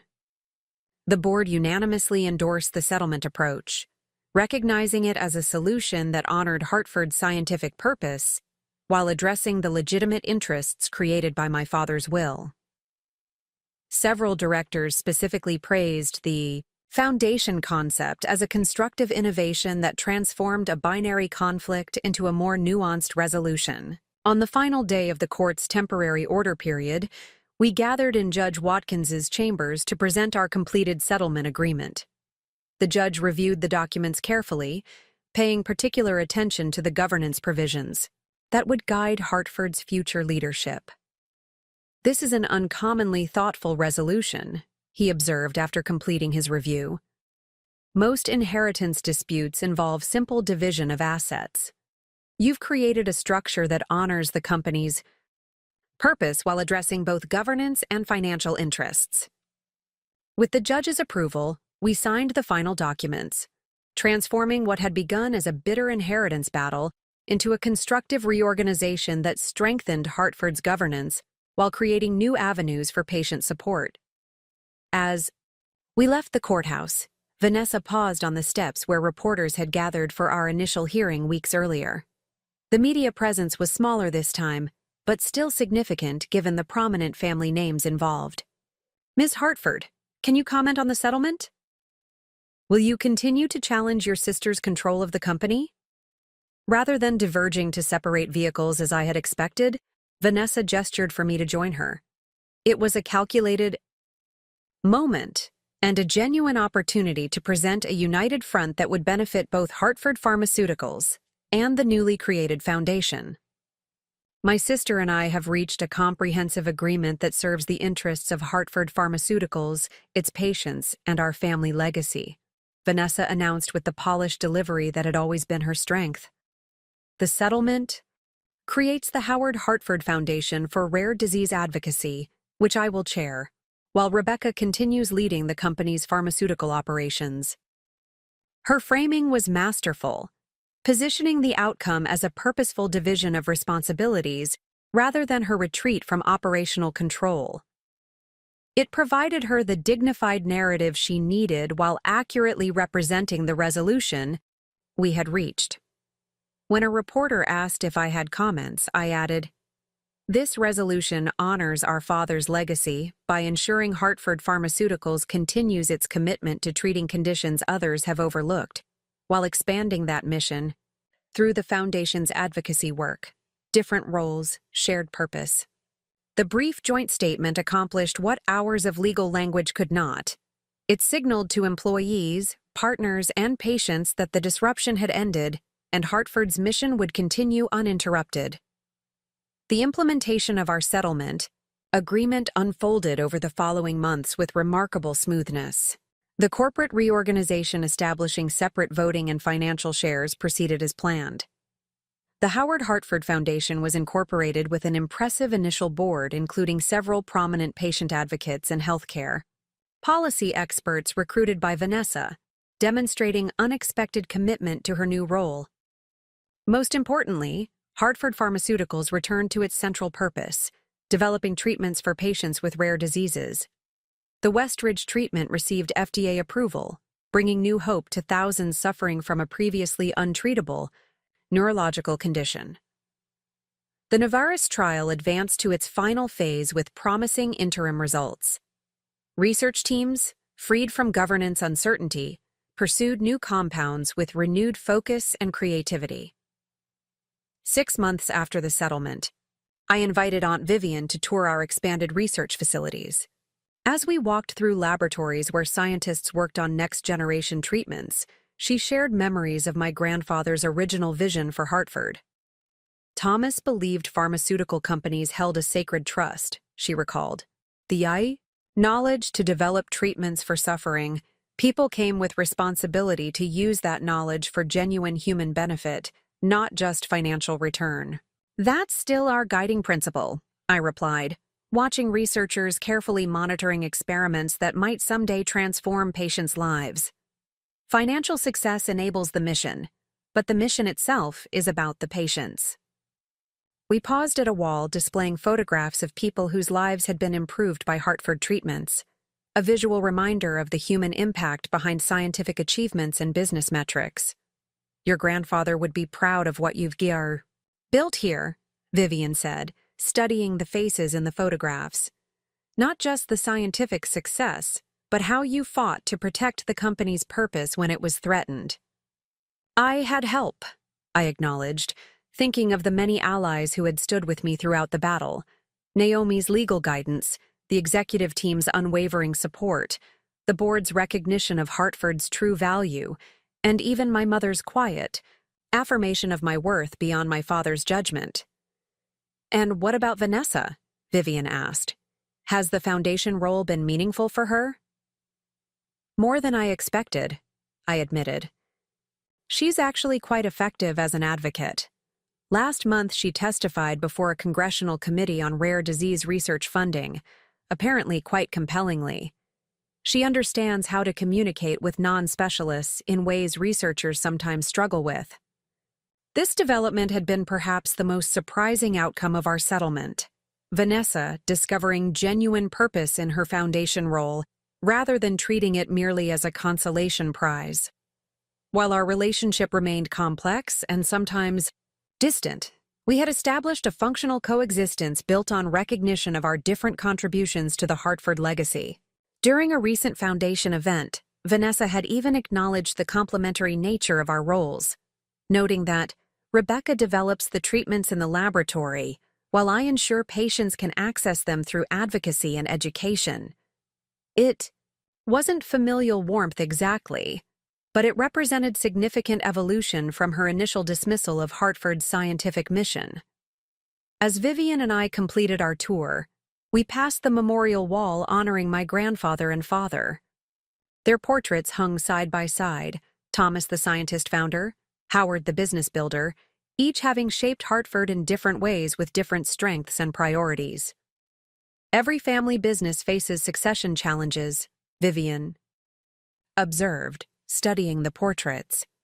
The truly successful ones find ways to honor their founding purpose while evolving with each generation's unique contributions. Her observation captured the essence of what we had ultimately achieved through the painful inheritance battle and subsequent settlement.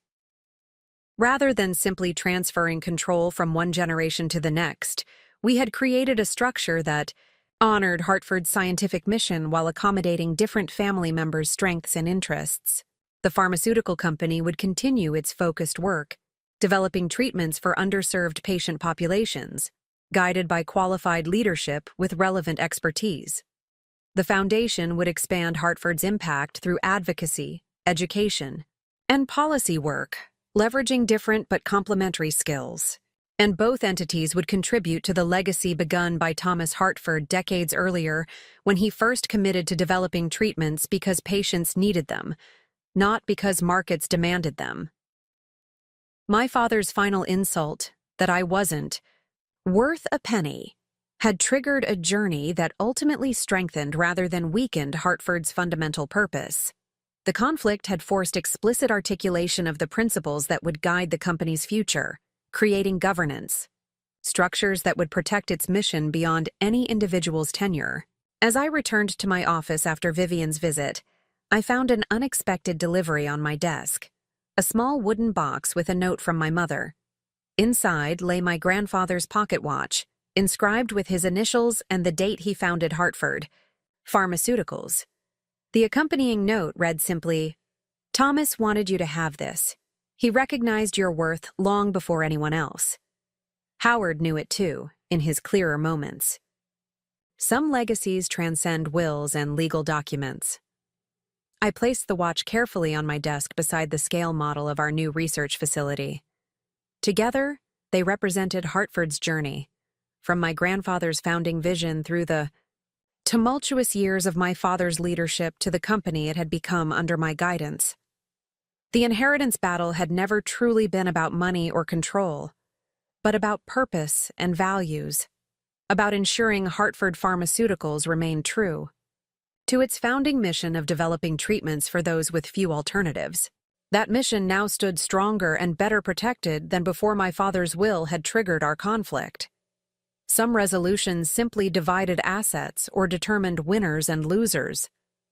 Ours had transformed Hartford itself, clarifying its governance, expanding its impact through the foundation, and ensuring its scientific purpose would guide its future, regardless of who held shares or sat in leadership positions.